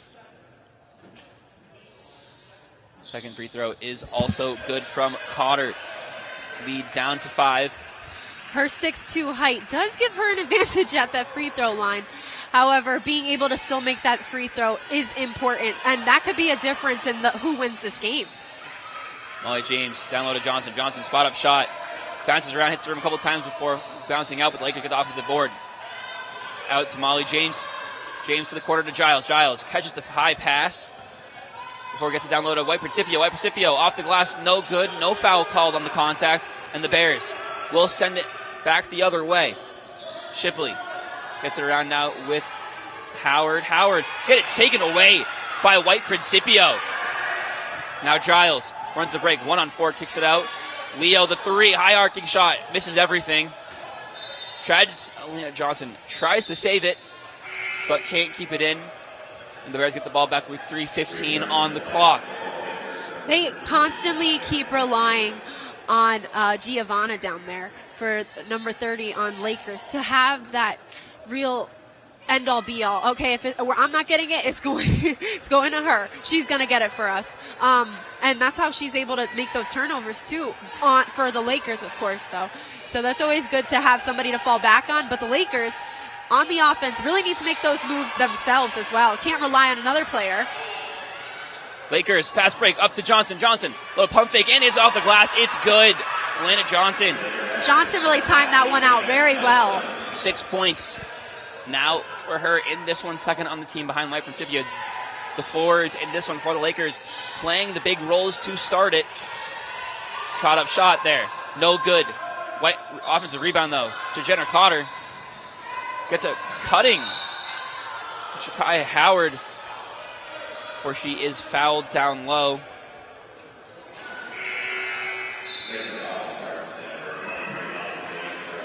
Molly James called for her first foul of the game as Bears get it on the baseline. Shipley into Cotter. Lagana on her. Gets it out to Shipley, covered by Iglesias. Gets space on the screen for a three. No good. Rebound to Johnson. You can kind of tell that Jakaya Howard is not liking how on top of Elena Johnson is on top of her. She's not liking that, and it's really limiting her abilities. So I wonder what's going to happen next between them. Iglesias to Leo, almost loses the ball. Down to Johnson. Johnson space gives up to cutting James. James blocked. 6 seconds, 5 on the shot clock before it goes out of bounds. Off of a Bear. Lakers will have to put up a quick shot to beat the shot clock. As Shania Iglesias will inbound it. Lakers set up the box. Inbounds play. To Johnson. Johnson. 4 on the shot clock. 3. So Iglesias. Step back jump shot. No good. Rebound to Howard. Now Shipley bringing the ball up the court. They're really trying to wait it out. Gets it down low. Shot off the glass is good from Jakaya Howard. 6 points now for the graduate.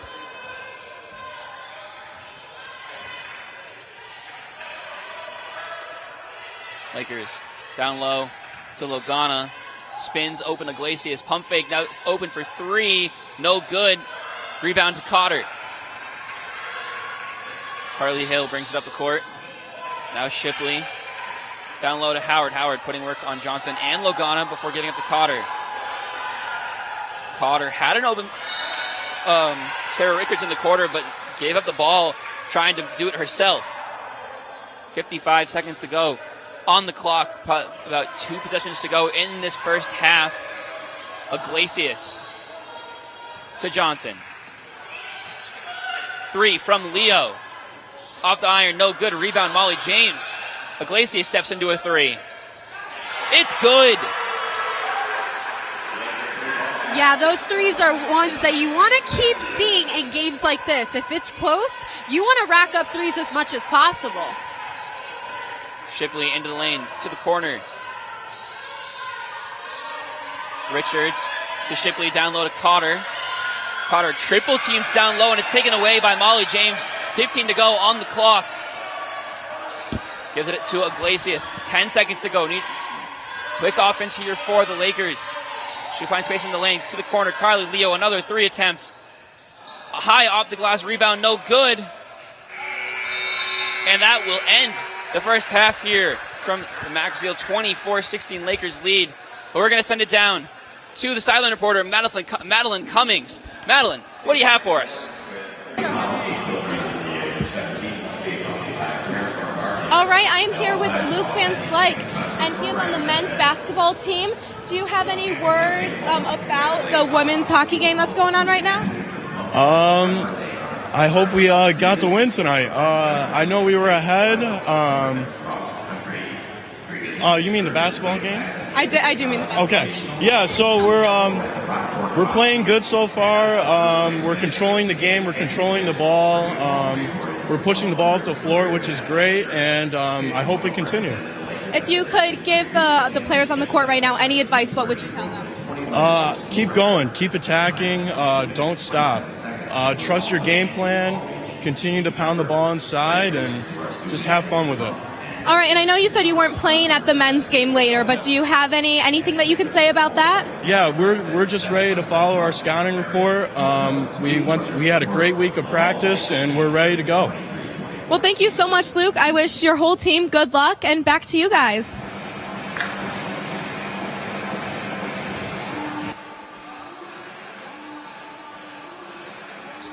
Thank you, Madeline. Again, 24-16 Lakers lead headed into the halftime break. Lakers, a 25% from the field, 9 of 35, beating the Bears 6 of 21 from the field. Not the best shooting half from either squad. Jolie, what do you think they need to do to turn this around? Yeah, I mean, a couple of things, right, Brian? There's a lot of passes that aren't quick enough. It's not giving the other team the kind of stopping them from getting the ball. It's causing a lot of turnovers. This is both sides, by the way, that I'm talking about, because nobody is really able to excel if they're feeling like the ball is just constantly going past them and it's getting turned over. You have to give quick passes, be one step ahead of the other team. The reason for it is so that you don't have to worry about the ball getting turned over, but also you have more opportunities to get shots. That's really it. If you're not able to put shots up on the board, you're letting your team kind of fall back, and I kind of think that's what's happening with Oswego. They were leading by a bit, and now it's 24-16. It's a closer gap, especially with the way that Potsdam's heating up. So I think that if they're able to just like slow it down, kind of I saw that the coach on Oswego, Pinkerton, was telling them slow, especially in the last couple of seconds. That's what I think. Well, that'll do it for us from the first half from this Max Social Jam. We're going to send it back to the guys in the studio. Kenny, Garrett, and Alex, have fun breaking this first half down.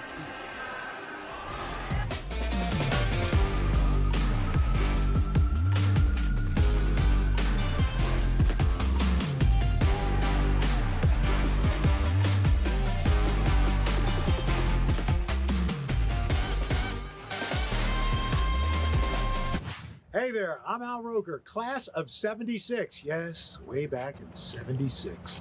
Back when the earth was cooling. You're watching WTOP.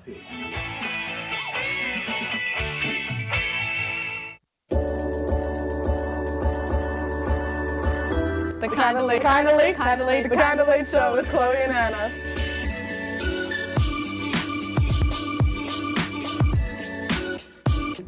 Like licorice, Twizzlers, absolutely nasty. The thought of turkey is just nauseating. I think you're wrong, is what I think. You think I'm wrong a lot of time. I do think you're wrong a lot. When you look at the number of disasters in the U.S., chances are every area will deal with some kind of emergency in the next decade. And between school, sports, and social lives, chances are you won't be with your kids when it happens.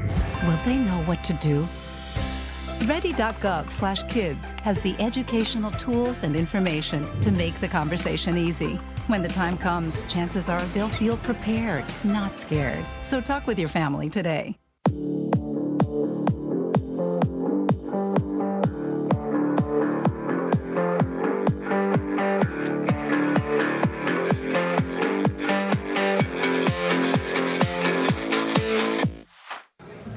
Put the keys down, Kevin. But I'm gonna drive home. There are several warning signs present that you shouldn't be driving. I guess I have really been looking for love in this dating app. Yep, I'm definitely gonna call a ride home.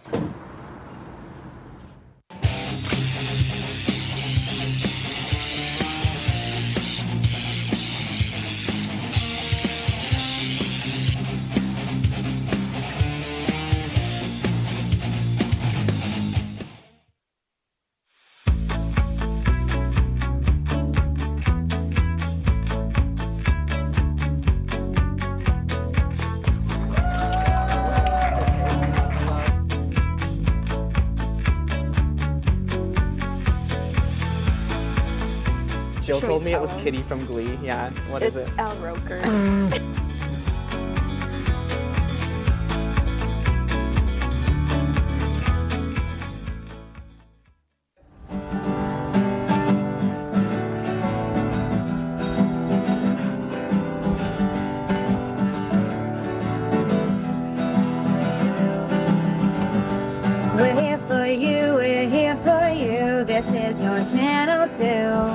With sports and news and what to do, we're here for you. It's your TV, you're watching WTOP. Your TV, thanks for watching WTOP.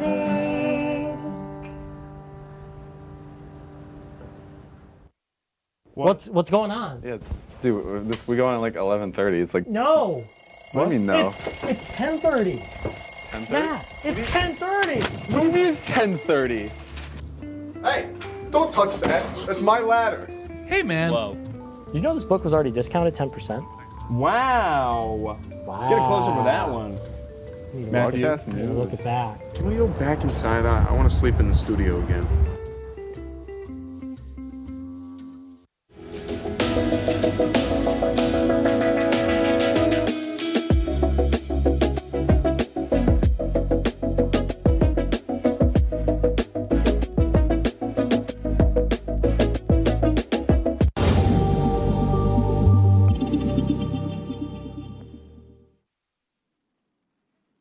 Welcome back into the Al Roker studio. We're looking for you. There you guys are. Welcome back in. I'm your host, Kenny Gerard, coincided, Alex Brooks, Garrett Chan. And, well, we are one half down in the Max Zeal Gymnasium, the Oswego State Leakers.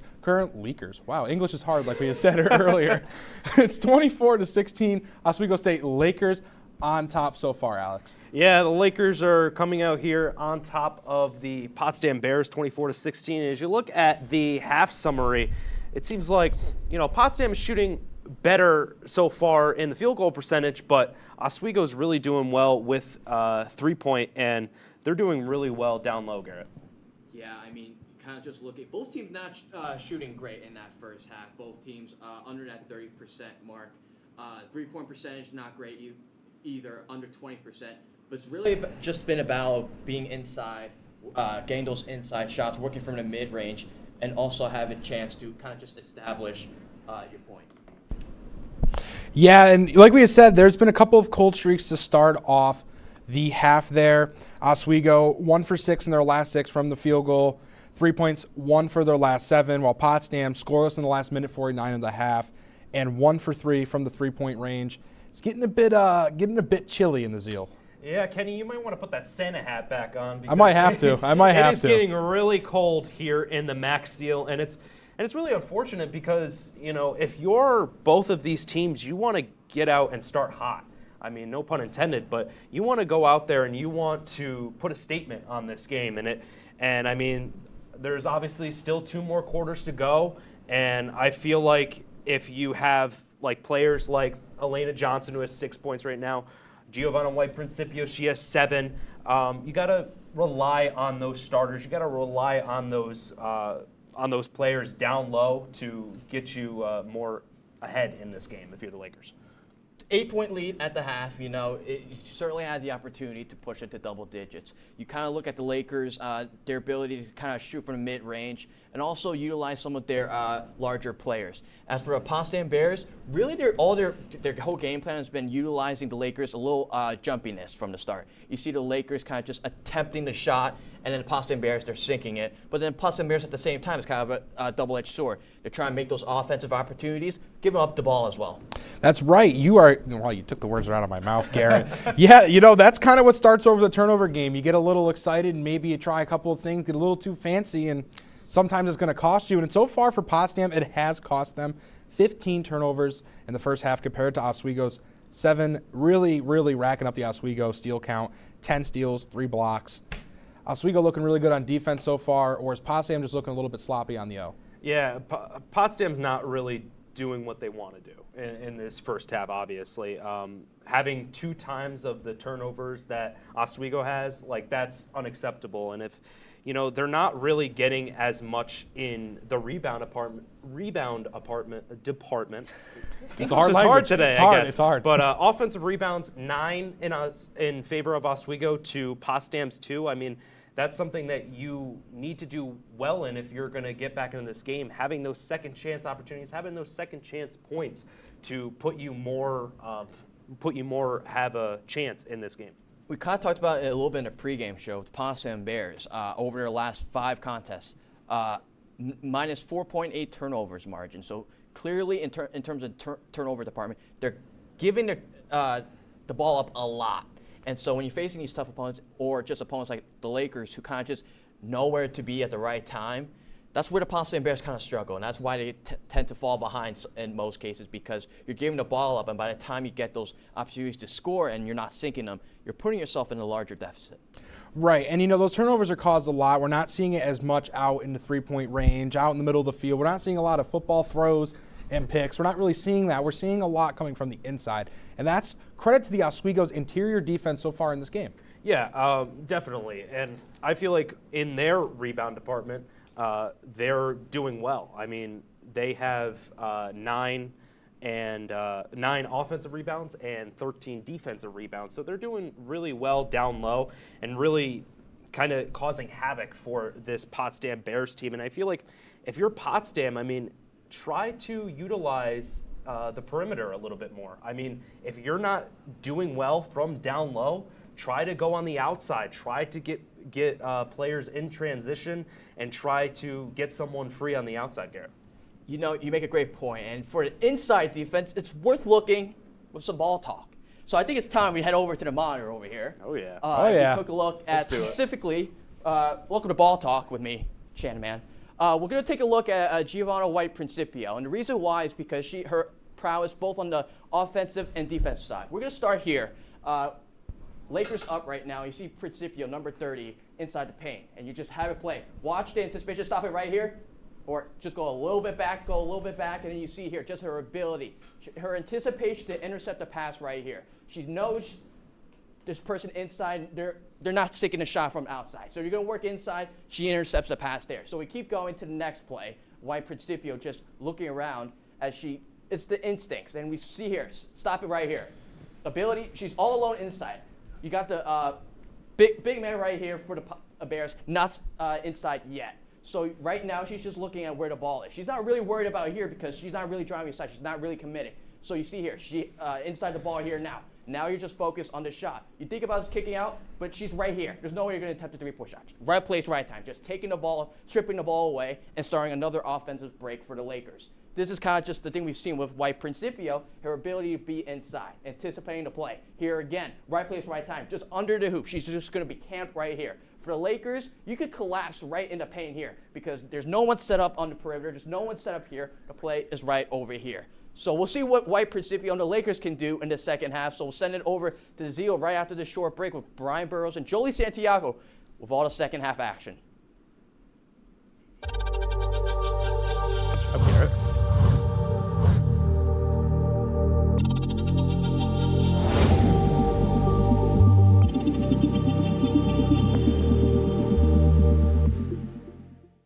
Say, President Stanley, whenever there's bad weather, who would you turn to? I'd turn to Storm Team 10. No, but you've got to say it like this. Storm Team 10. Say it with me. Storm Team 10.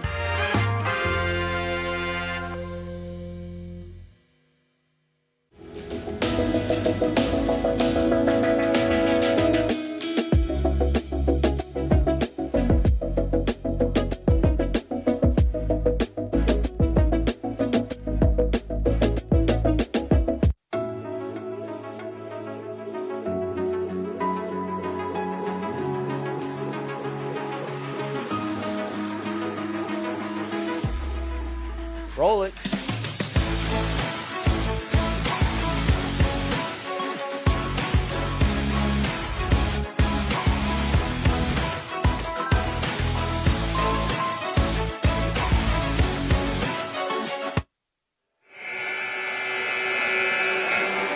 Welcome back inside the Max Seal Gymnasium second half action. Just about to get underway as the Lakers get possession. And Jolie, turnovers, the name of the game in that first half. 15 for the Bears, 7 for the Lakers. And Lakers, 11 points off turnovers in that first half of their 24. Lakers making conversions, taking advantage of the turnovers as Shania Iglesias puts up a 3 there to start the half. Both teams got to look to keep the turnover game down, really limit those turnovers in this second half if they want a chance to win this. Into the lane goes Bradford, and she'll get one to fall on the little underneath hook shot. kind of how the first quarter started with both sides. Nobody got anything for a little bit. So let's see how the third quarter plays out. Leo to Johnson. Back to Leo, open for three. It's good. Nylon. 27-18 Laker lead as Leo hits her first three of the game. She definitely responded right there. Shipley with the ball. Down low to Howard. Howard, underneath shot, no good. Rebound, Logana. Trapped in the corner, but she'll get it out to Castiglione. Crosses over, and again, get yourself some space. Picks up her dribble, gives it up to Iglesias. Pump to a pass to Castiglione, who can't handle it quite well, and now Johnson down low. So cutting Iglesias, the little floater off the back iron, no good. Johnson gets the rebound. Shot, no good, but Logana offensive rebound, and she'll find the bottom of the net.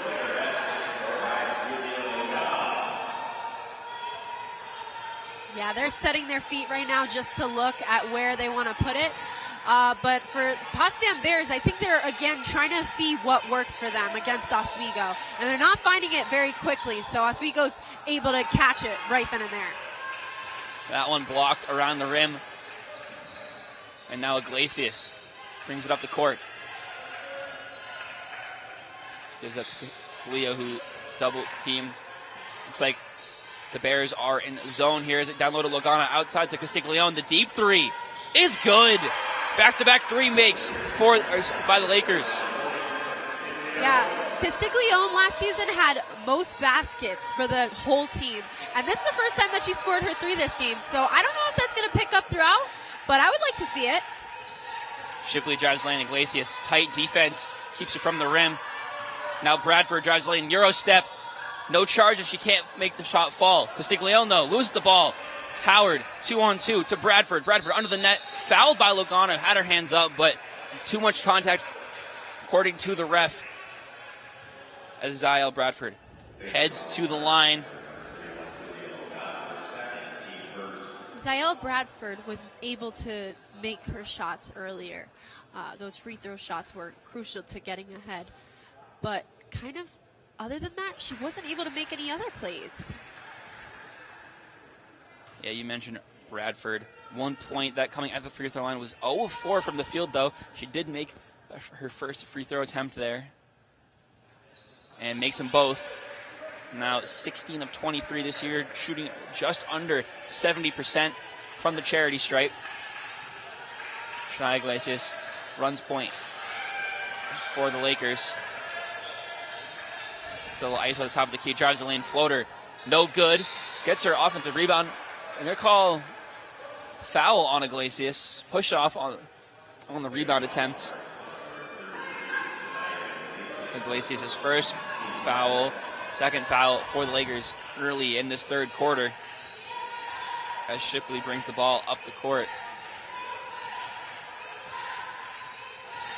Hands off to Howard. Howard putting work on down low. And she'll give it up now with Shipley. Drives the lane, kicks it out. Three is good. That's a really good point to make for Potsdam Bears because they have been lacking the last three possessions. So to have that pointage come up is really good.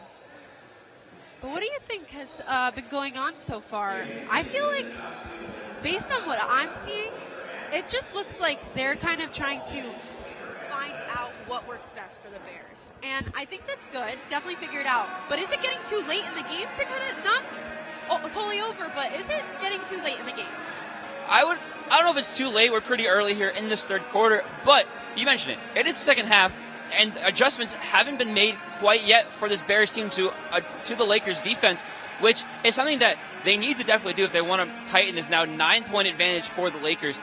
Of course, Lakers doing a good job making those adjustments. First, it was getting the ball down low, giving it to White Recipio and Logana. Now, good job, Johnson, Logana kicking the ball out for open three attempts now as they're starting to hit those here in the second half. What else are you seeing the Lakers are doing, Jolie? No, I completely understand that. And I had to take a second to think because the adjustments matter, and I think we can't overlook that. It's not something, oh, we'll work on that in practice. Right now is right now, and you can't go back and say, oh, I wish I did that, because the present, you have to work on it and work on your craft as soon as possible to get to another level. So yeah, for sure. We're about to see some more play now. Lakers will inbound the ball. Full court press here from the Bears coming out of the timeout. Iglesias gets it to Castiglione. Double teamed on the sideline. Throws it off the foot, but the Bears will retain possession. Hill fouled on the shot.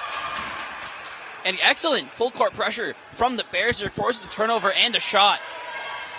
And the crowd right now just went really crazy for the Bears to try and not get that, because it is home game, so we're having a lot of Oswego fans cheer on for the Lakers, of course. But there's one committed fan here for Potsdam Bears that really wants to see the Bears go over and keep going. And I think Madeline is actually going to share what that fan has to say. So let's send it over to Madeline right now.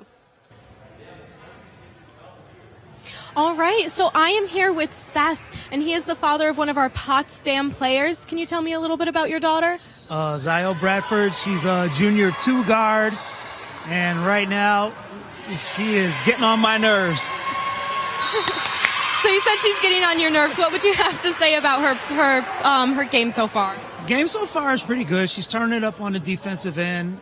She's gone 2 for 3 from the free throw line, which is really abnormal. She shoots free throws really well. But I'd really like to see her galvanize this team and use defense to get them back into this game. They're down 8 points right now, but this is definitely something that we could come back and win. All right, and so you said that you're from Syracuse. So do you travel to go see your daughter's games a lot? Yeah, every game that's within an hour or two from home, we try to get to. And so far, we've been to 4 of their 5 games so far. So. Well, thank you so much, Seth. Good luck to your daughter. Back to you guys. Thank you, Madeline. Lakers lead 35-26, 5:56 to go here in the third quarter. It was a 3 from Carly Leo putting the Lakers up. Then, now, turnover. No, they will call a foul on Michaela Shipley there. Too much contact on the steal attempt. And it kind of looks like the Bears are like kind of laughing because they think it's funny that there's kind of being a couple calls on them. And I don't know, that is definitely something that, of course, it's not always what you want, but I think they're trying to laugh through it. Shania Iglesias with the ball to Castiglione. Castiglione dribbling on the left wing, finds space into the lane to Logana. Logana to the dribble down, falls to the ground, no foul called, and the ball will go to the Bears.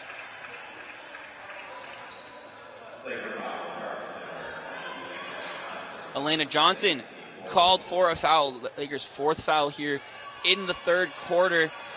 Johnson's just her 2nd of the game. Coach Pinkerton is definitely arguing that on the sideline. Refs definitely having a few calls that both coaches disagreeing with here in the third quarter. As Shipley tries to set up the offense. She'll take a double screen.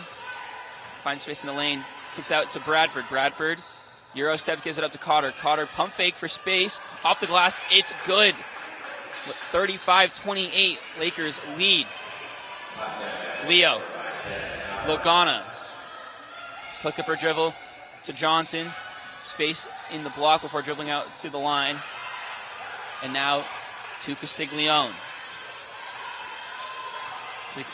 Takes the screen from Johnson to Logana. Now Leo, tightly guarded at the three-point line. Screen from Johnson. Now to Castiglione. Foul called, jump shot will not count as shot clock was winding down to 2. And Lakers will take the ball on the sideline. Lakers scored a couple threes in the last possessions, and that really made up for not having as many opportunities to just put 2s or 1s. So I think that when the next set of substitutes is about to come in, they're going to have 3-pointers, hopefully, from what they had before, but now also rebounds. it's looking like it's going to be definitely something where they're going to start picking up if they are getting that energy in. So let's see. White Principio and Logan Nimchek checking in to the game for the Lakers before the timeout was called. I think Coach Pinkerton definitely unhappy with the way play has gone in the last few minutes coming out of that last timeout that the Bears had taken. The Bears have made a switch to a full court press, which definitely causing the Lakers fits. A couple turnovers for the Lakers on steals and jumping the passing lanes. I don't know if they were fully prepared to deal with the full court press. Pinkerton, I think, now trying to make adjustments to deal with that. Of course, that comes with its own disadvantages. Trying to deal with a full court press, you lose time on the shot clock, and potentially errant passes lead to turnovers.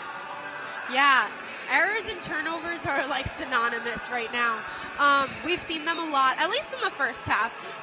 It's wind down a little bit now, but having those players intimidate the other player by, if you lose possession of the ball, we're going to take it and capitalize on it.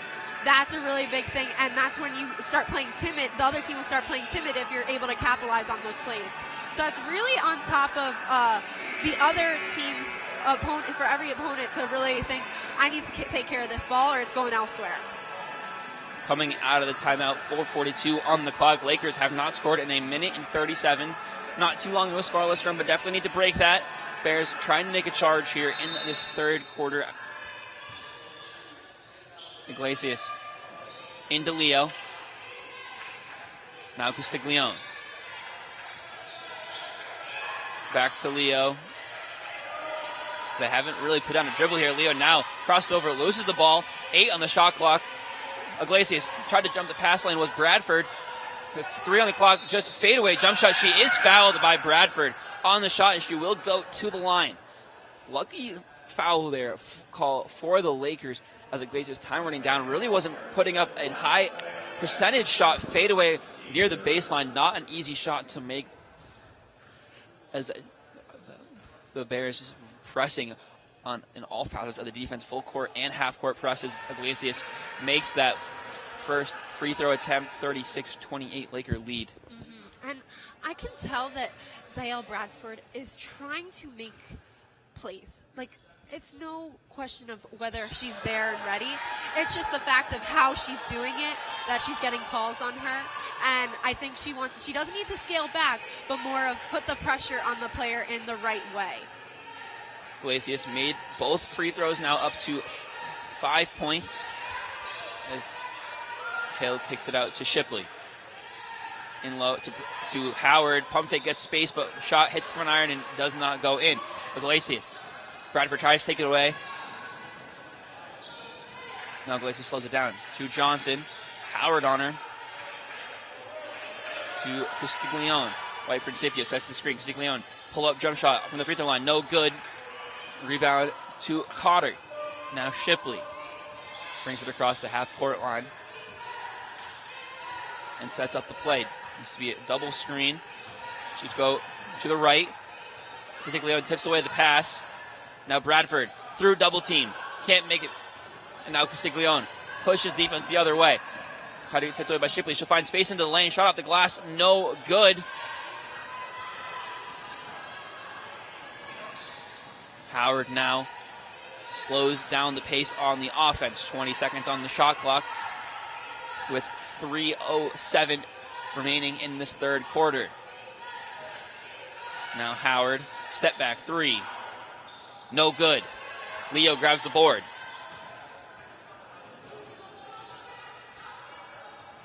Leo towards the right wing. Now White Principio. Space for 3, doesn't toot it. She gets screen to Iglesias. Iglesias tries to draw the foul. She will draw contact. Substitutions for both sides. Sevilla Jamie and Sarah Richards checking in for the Bears. Sydney Hofs and Molly James check in for the Lakers. Yeah, now that's like really the second time that we're gonna keep if we're gonna keep seeing fouls like that, it should be with like everything's with a purpose. So it's just really important to keep that in mind for all players. Iglesias, the 10 on the shot clock. looking for space, gives it out to James. James pump fake, now drives, tries to get a pass down low to White Principio. It hits Bradford and rolls out of bounds. 2 seconds on the shot clock. Going to have to catch and shoot opportunity. Second time for maybe 1 or 2 dribbles, if you can be quick about it, as Iglesias will inbound the ball. Stack for the Lakers. So get it. Quick shot. Goes up. Misses everything. Will be a shot clock violation for Sydney Hofs. At least they went for it at that point, though. With the ball's in your hands, take it. Richards brings it up to Bradford. Bradford back to Richards. The screen from Jamie. Double teamed, almost loses the ball, does get it to Jamie. Covered by Nimchek. Now Bradford drives into a triple team, and they'll call a foul. Goes against White Principio, her second. Neither team has scored here in 2 minutes. Lakers, a 2-minute, 31-second scoring drought. 3 minutes and 20 scoring drought for the Bears, though Bradford heads to the line as the Lakers. Now they are in the bonus. First shot hits front iron, does not go. Minute 54 remaining in this third quarter. Syala Bradford is a Syracuse native, so she's from around our area. Went to Syracuse Academy of Science and was a big part of their team as well. Michaela Shipley checking back in for the Bears. 4.6 per game score. Had been running the point all game for Potsdam as Giles kicks it out after the drive. Molly James. Crossover into the lane out to Nimchek. Gives it back to Molly James. And Giles floated past, looking for White Principio, no good. Taken away by Cotter. Now Jamie.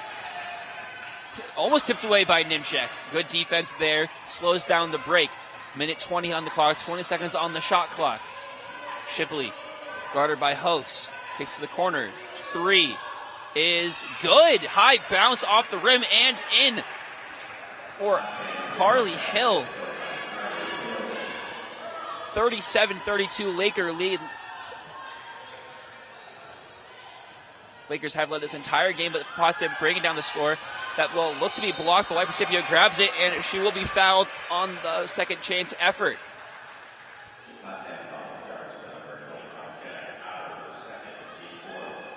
Jenna Cotter called for the foul, her second. No player is really in foul trouble in this one. Not a player above 2 for either squad. As White Principio makes the free throw attempt. Now, Jenna Cotter also is just towering over some of the other players, and this has happened in past games, but that gives her that disadvantage in a way because they automatically think of it as that block that's just not the right way to go about it. But it's a game of play, you know, it's different as she puts up her hair and runs through the court. No, Cotter, you mentioned, listed at 6'2", tallest player on either squad in this matchup, as Carly Hill covered tightly down at the three-point line. Really good defense from Molly James before they call a foul on her. Looked like she might have reached in to try and tip the ball away, might have gotten some arm there. Ref was right on top of the play, but Coach Pinkerton definitely unhappy with the call there. That's some of the best dribbling, though, that we've seen in this game. Just being able to keep up. So Molly Jones was keeping up and working with her the whole way. Granted, it worked out more in the Bears' favor, especially if they can make it. So Molly James was able to make that. So that's really good for her. And that's why the whole Oswego bench was clapping, because that was awesome. Carly Hill at the line, makes the first free throw, misses the second. She's up to 10 points in this one. First player for either squad to make double digits. Chastain Giles with the ball. It's a screen from White Principio. Nimchek to Hofs. Hofs gives it up to White Principio. The 3 is good. White Principio makes the 3. Her first make of the year on her just second attempt. She saw it and just took it right there, yeah. Clock winding down, 5 seconds. Corner three is good, answered by Jenna Cotter. Big men trading threes to end the half. 40-35, Laker lead to end this third quarter. As time winds down in this quarter, shots start to fall for both squads. 5-point lead now for the Lakers. Just keeps coming down. Lakers outscored 19-16 in this third quarter. Yeah, I think that right now, that was honestly the best we've seen so far in this game. And it always comes down to when there's not a lot of time left. These two teams work great under pressure, and that's something that should definitely be mentioned for them, at least in terms of like going forward in the conference. If this is how they will play against other conference teams, under pressure is where they should really make sure that they're going forward with a lot of their big plays, because if you're able to capitalize on no time, I mean, that works out in your favor if you could do it. We make quick correction. The Jenna Cotter shot at the end of the half was called a 2-foot, was a step inside the line. Just wanted to make that correction. But the best scoring quarter for the Bears so far, 6 of 12 from the field, 50%, beats their 30% and 27% in the first two quarters. And of course, the Lakers 5 of 13, continuing to be under 40% from the field. The reason the Lakers are now just a 5-point lead, at one point as high as 9. Yeah, that is something to definitely take note of, especially with now they're bringing in new substitutes too. So they're going to try and extend that gap but they're actually, for the Bears, of course, they're going to try and close the gap. But for the Lakers, they want to extend this gap right now with the players that they have on the court playing. Bears get the ball to start the fourth quarter.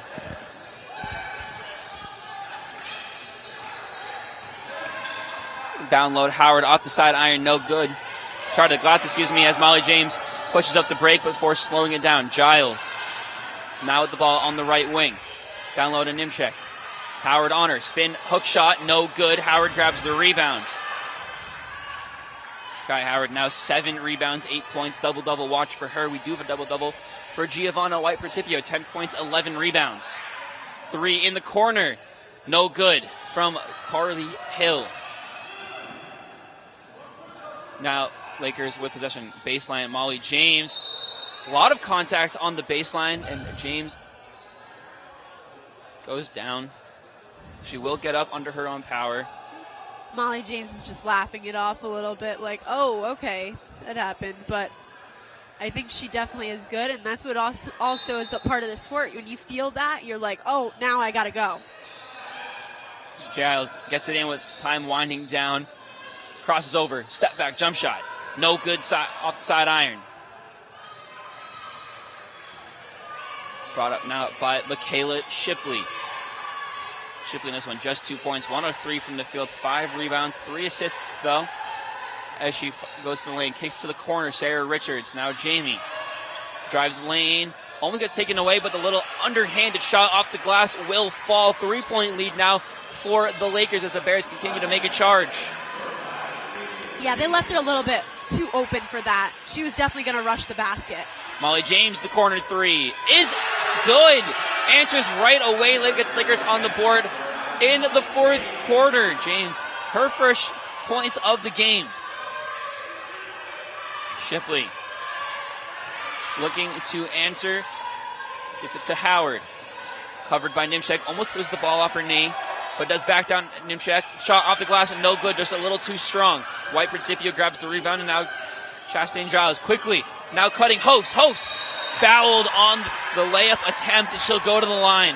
Lakers fans fired up as they push the pace here in the fourth quarter. Host. Yes. Oh. Yeah, I just wanted to say how Host is really trying to drive the basket as well, constantly calling for the ball too. That's getting really intense for her because she's noticing that they were trying to close that gap for Potsdam Bears. They were trying to close it, so she was trying to really take advantage, and we see that here. Oaks makes them both a 4.4 per game score, her first 2 points of the night there. Shipley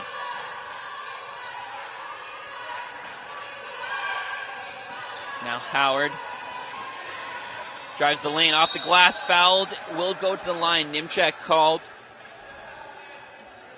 Refs calling it tight down low for both squads. Yeah, Nimchek knew what was happening there, especially as soon as the call was made. Nimchek tends to want to go under the basket just next to Jakaya, so it's like if she's there, it's what she had to do to cover her and make sure her bases were covered. But to an extent, refs think that's too much if you're overbearing her. So that was a good call for the refs to make. Howard at the line misses the first free throw, makes the second. She's got 9 points now to go with her 7 rebounds.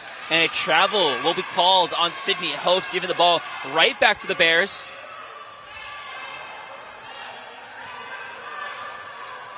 Bears will inbound right in front of their own bench. It will be Howard, guarded by Nimchek on the sideline. Gets it in to Cotter. Now Bradford. Howard was cutting. They had it for a second, but a 3 will go up from Jamie. It's good. Very high arcing shot.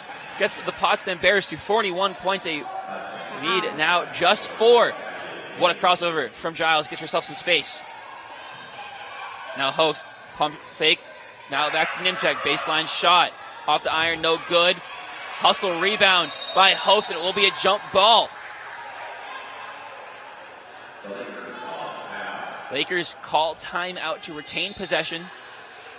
Jamie needed to score that 3 right there. Honestly, being a transfer from Buffalo State, having some experience on another SUNY conference team is really important.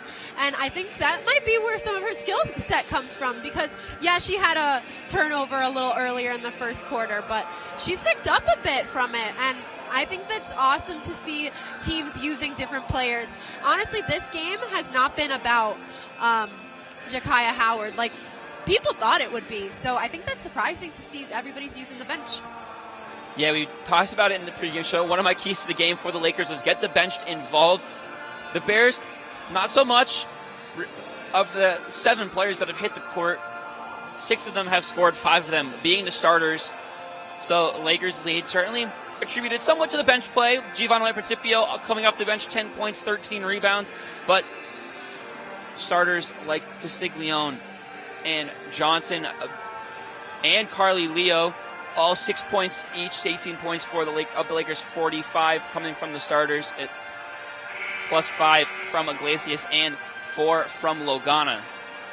Yeah, with the score being just 45-41, Oswego leading by 4, it feels like Potsdam is going to creep up sooner or maybe even later as the pressure begins. So looking forward to seeing what plays out right now. Lakers inbound the ball, 19 seconds on the shot clock, 7:24 remaining in the game. Inbound goes to Host, off the glass, it's good. Great inbound play there, set up by Coach Pinkerton. Shipley brings it up the court, gets some ISO here before giving up to Howard. Howard lost the ball, but will pull the jump shot. Rebound from White Principio. Took it away from Cotter, but it will go off bounds off of White Principio. And inbound will go to Michaela Shipley. Shipley gives it to Howard. Howard, pump fake, reverse layup is good. Great little pump fake to get Nimchek off her feet before finding space on the baseline. It's always good to try new moves like that. Howard now 11 points. Giles, double teamed. Jump ball goes to the Bears. Bears yet to have a turnover here in the second half. The 15 they had going into the halftime break, still that number. Lakers, though, now 5 turnovers in this second half. Bears certainly did something in that halftime to fix that problem they were having. Lakers, not so much. It's interesting to think about the adjustments made over time. Howard with the ball now to Cotter. Jamie, Cotter, Shipley goes into the lane. Jamie, pump fake, gets herself some space. Now jump shot, no good. Rebound Hosts. Push the pace, lightning fast speed into the lane. and fouled by Zyel Bradford. No, sorry, by Jakaya Howard, excuse me. Her third foul now. And Sydney Hopes goes back to the line for the second time in this one. Like I said before, Hopes is rushing that basket. She's moving. And the reason she's moving is because she wants to get that foul, because they know that they're crowding around that basket to kind of stop her. So by her going up, she's forcing that. Hopes misses the first of 2 free throw attempts. 4 points for her in this one so far. To go with 4 rebounds. Listed at 5'7". Rebounds, definitely something she should be good at. 5'7", pretty solid height on this team, right about average, or right about in the middle of what's listed for the Lakers. As she now plays defense on Carly Hill. Gives it up to Shipley. Now down low to Cotter, covered by Principio. Double team, tipped away by Hopes. Grabbed by Iglesias. Sydney Hopes, impeccable defense continued to be shown here. Now Iglesias towards the right wing. Almost loses her dribble. Covered by Hill to White Principio, and Hopes gets a screen. Hopes finds space right to White Principio on the give and go. Hopes gets it back. Loose ball, grabbed by Hill. Now Sarah Richards. Excuse me, Carly Hill. It's a screen from Howard for going towards the left side. Bradford, the 3. No good. Rebound jump tipped around. It will be a foul on Howard, her 4th. Foul trouble now for Jakaya Howard. We mentioned the leading scorer tonight for the Bears, 11 points. Leading scorer this season, 22 points per game. Will be heading to the bench to avoid a foul out. Yeah, and that's definitely slowing down her mentality, and I think that's why Coach took her out. Castiglione gets the ball from Iglesias. Tries to get it down low to Principio, but tipped away by Jenna Cotter. Shipley to Cotter down low. White Principio, got yourself in a good position though. Now out to Bradford. Bradford dribble to try and find space, gets a screen from Cotter. Good defense by Castiglione to take away the lane. Now Cotter, grip move underneath, off the glass, or iron, no good. Rebound to White Principio. Hopes. Crossover, drives to the lane to White Principio. Off the glass, it's good.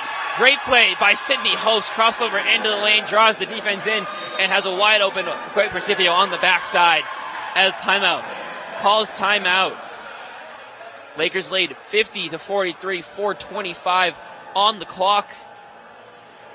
As the Bears see the Lakers heading on a run. Need to call a timeout, stop this momentum. Lakers have made 3 of their last 4 shots, and the Bears haven't scored in 2.5 minutes. It has been a whirlwind of events in the last 2 minutes, like you said. So 41 we were at to 45, and now 50 to 43. That's a very quick turnaround for Oswego to jump so far ahead so quickly. And I honestly think that with them, they're able to just get those Sophia Hopes the ball as well. Sophia Hopes is pushing Potsdam back to the point where they're like, how do we stop her?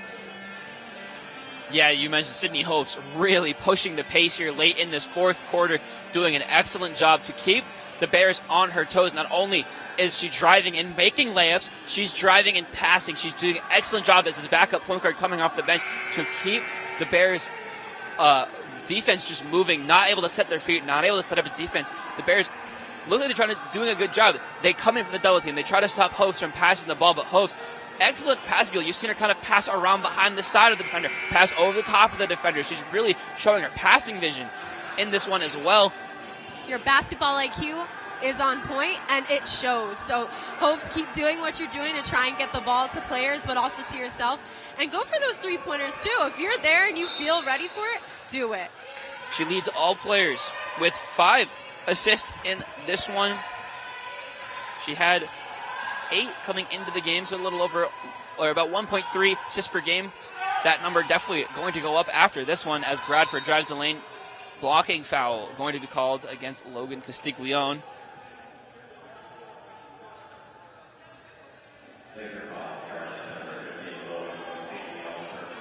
are going to give Potsdam the ball now. And honestly, I think it's only to try and divvy up the, and there it goes out. But they're trying to give it Potsdam the ball back.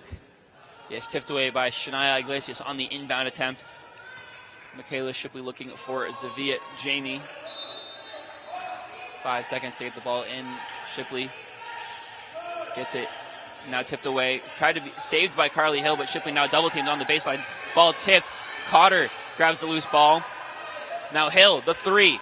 Contested by Whit Principio, no good. Rebound, though, goes to Cotter over Iglesias, and then she will be fouled down low. Not 100% sure what the foul was. Iglesias, her feet were set, her hands were straight up. It was Cotter, the one moving and pushing around. Not 100% sure why. It was actually Sydney Host called for the foul. Again, not 100% sure what the foul was there.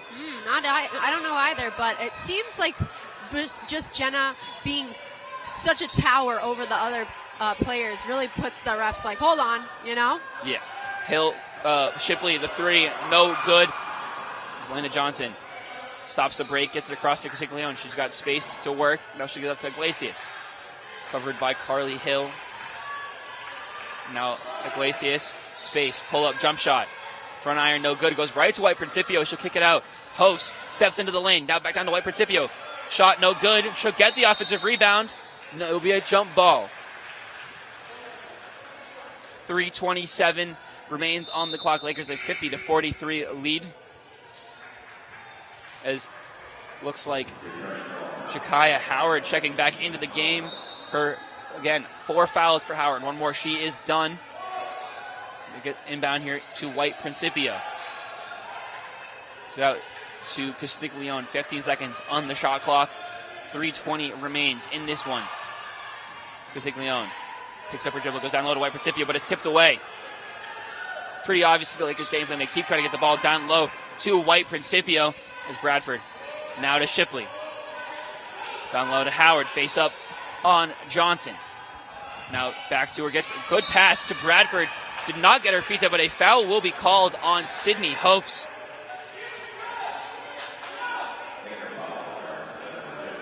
Yeah, there's been a lot of fouls that she has had in her favor. Now that it's turning a little bit and Jakaya Howard just came into the game, there's still 3 minutes left. Things can happen, so it's always good to still play careful. Howard at the line. No good on the first one. Sorry, Bradford at the line. Misses the first. Now 4 of 7 at the line in this game. Again, Potsdam hasn't scored in almost 4 minutes of action. That ends there with the free throw, as it is 50-44. Lakers lead with 3 minutes exactly on the clock. Iglesias gets it in now. Full court press from the Bears. That one almost taken away, but Iglesias has it. So one-handed pass up to White Principio. Tipped away, but White Principio gets the ball back. Shot goes off the glass. No good. Johnson now on the ground fighting for it. It will be a jump ball. This one goes to the Bears. That ball was just bouncing around different players. White Principio, then Cotter, then Johnson. You see Sydney Hofstad getting pretty upset about a little bit of it because Host looked a bit open for that ball if she could just grab it and toss it. And that would have been a quick play for Host to make. Shipley will bring the ball up the court. 2:40 remains in this one as the Lakers have a 6-point lead, 50-44. Iglesias on defense. Gives it up to Carly Hill. Now Howard, the three is good. Cuts the lead, 2-3. Jakia Howard's first made three of the game. She's got 14. Castiglione inbound as the crowd gets loud. She'll drive up the court before it's blocked away by Cotter. And now Howard brings it the other way. She'll drive.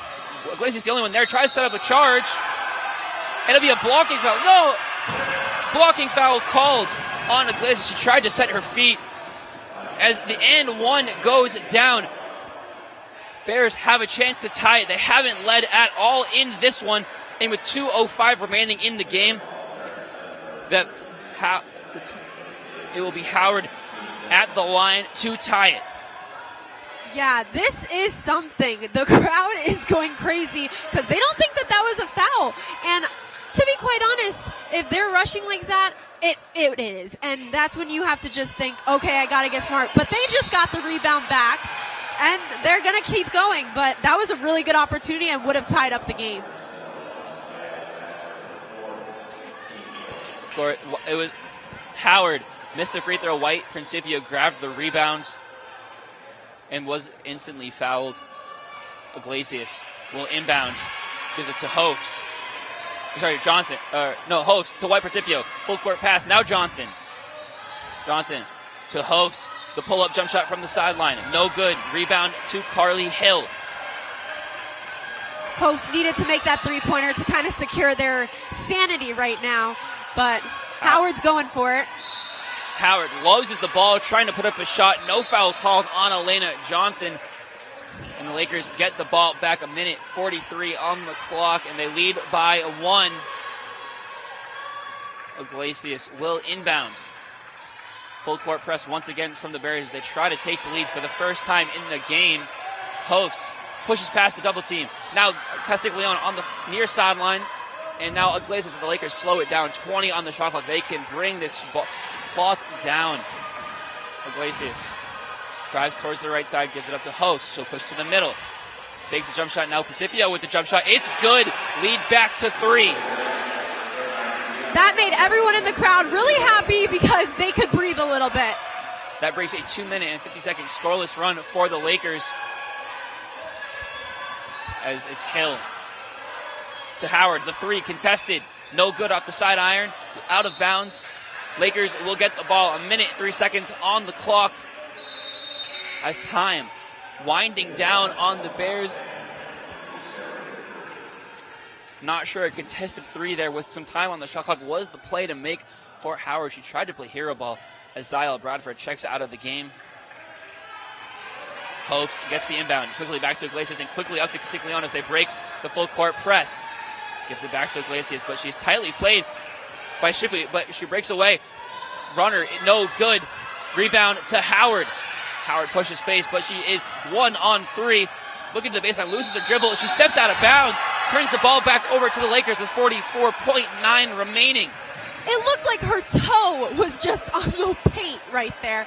And that ref had binoculars out, ready to see it out, and he called it. And the crowd was clapping as much as they can. Howard just came out, but they brought Sarah Richards in, a freshman. Let's see how she plays right now with just less than a minute left. Iglesias guarded quite tightly by Shipley. And she will be fouled by Shipley before she gets across the half court. Coach Brittany Cohen unhappy with the call. It will put Iglesias at the line for the bonus free throws to extend the lead to 2 possessions.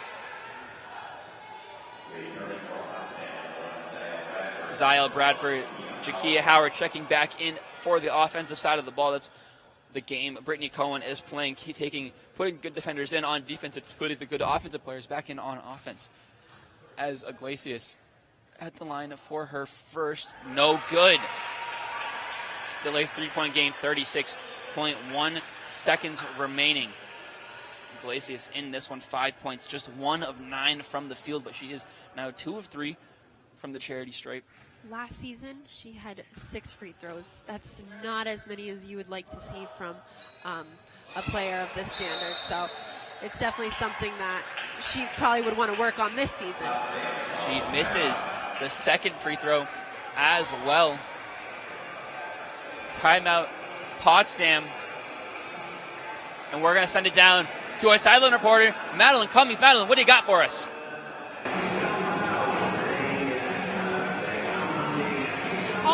So as the game keeps getting closer and closer, it is getting more intense out on the court. I've noticed a lot of hand motions with the refs. I've also noticed a lot of squatting and getting down towards the middle of the court. I've also noticed both of the refs talk to both of the coaches, talk to the refs. So it's definitely getting a lot more intense out here on the court. Brian, Jolie, back to you guys.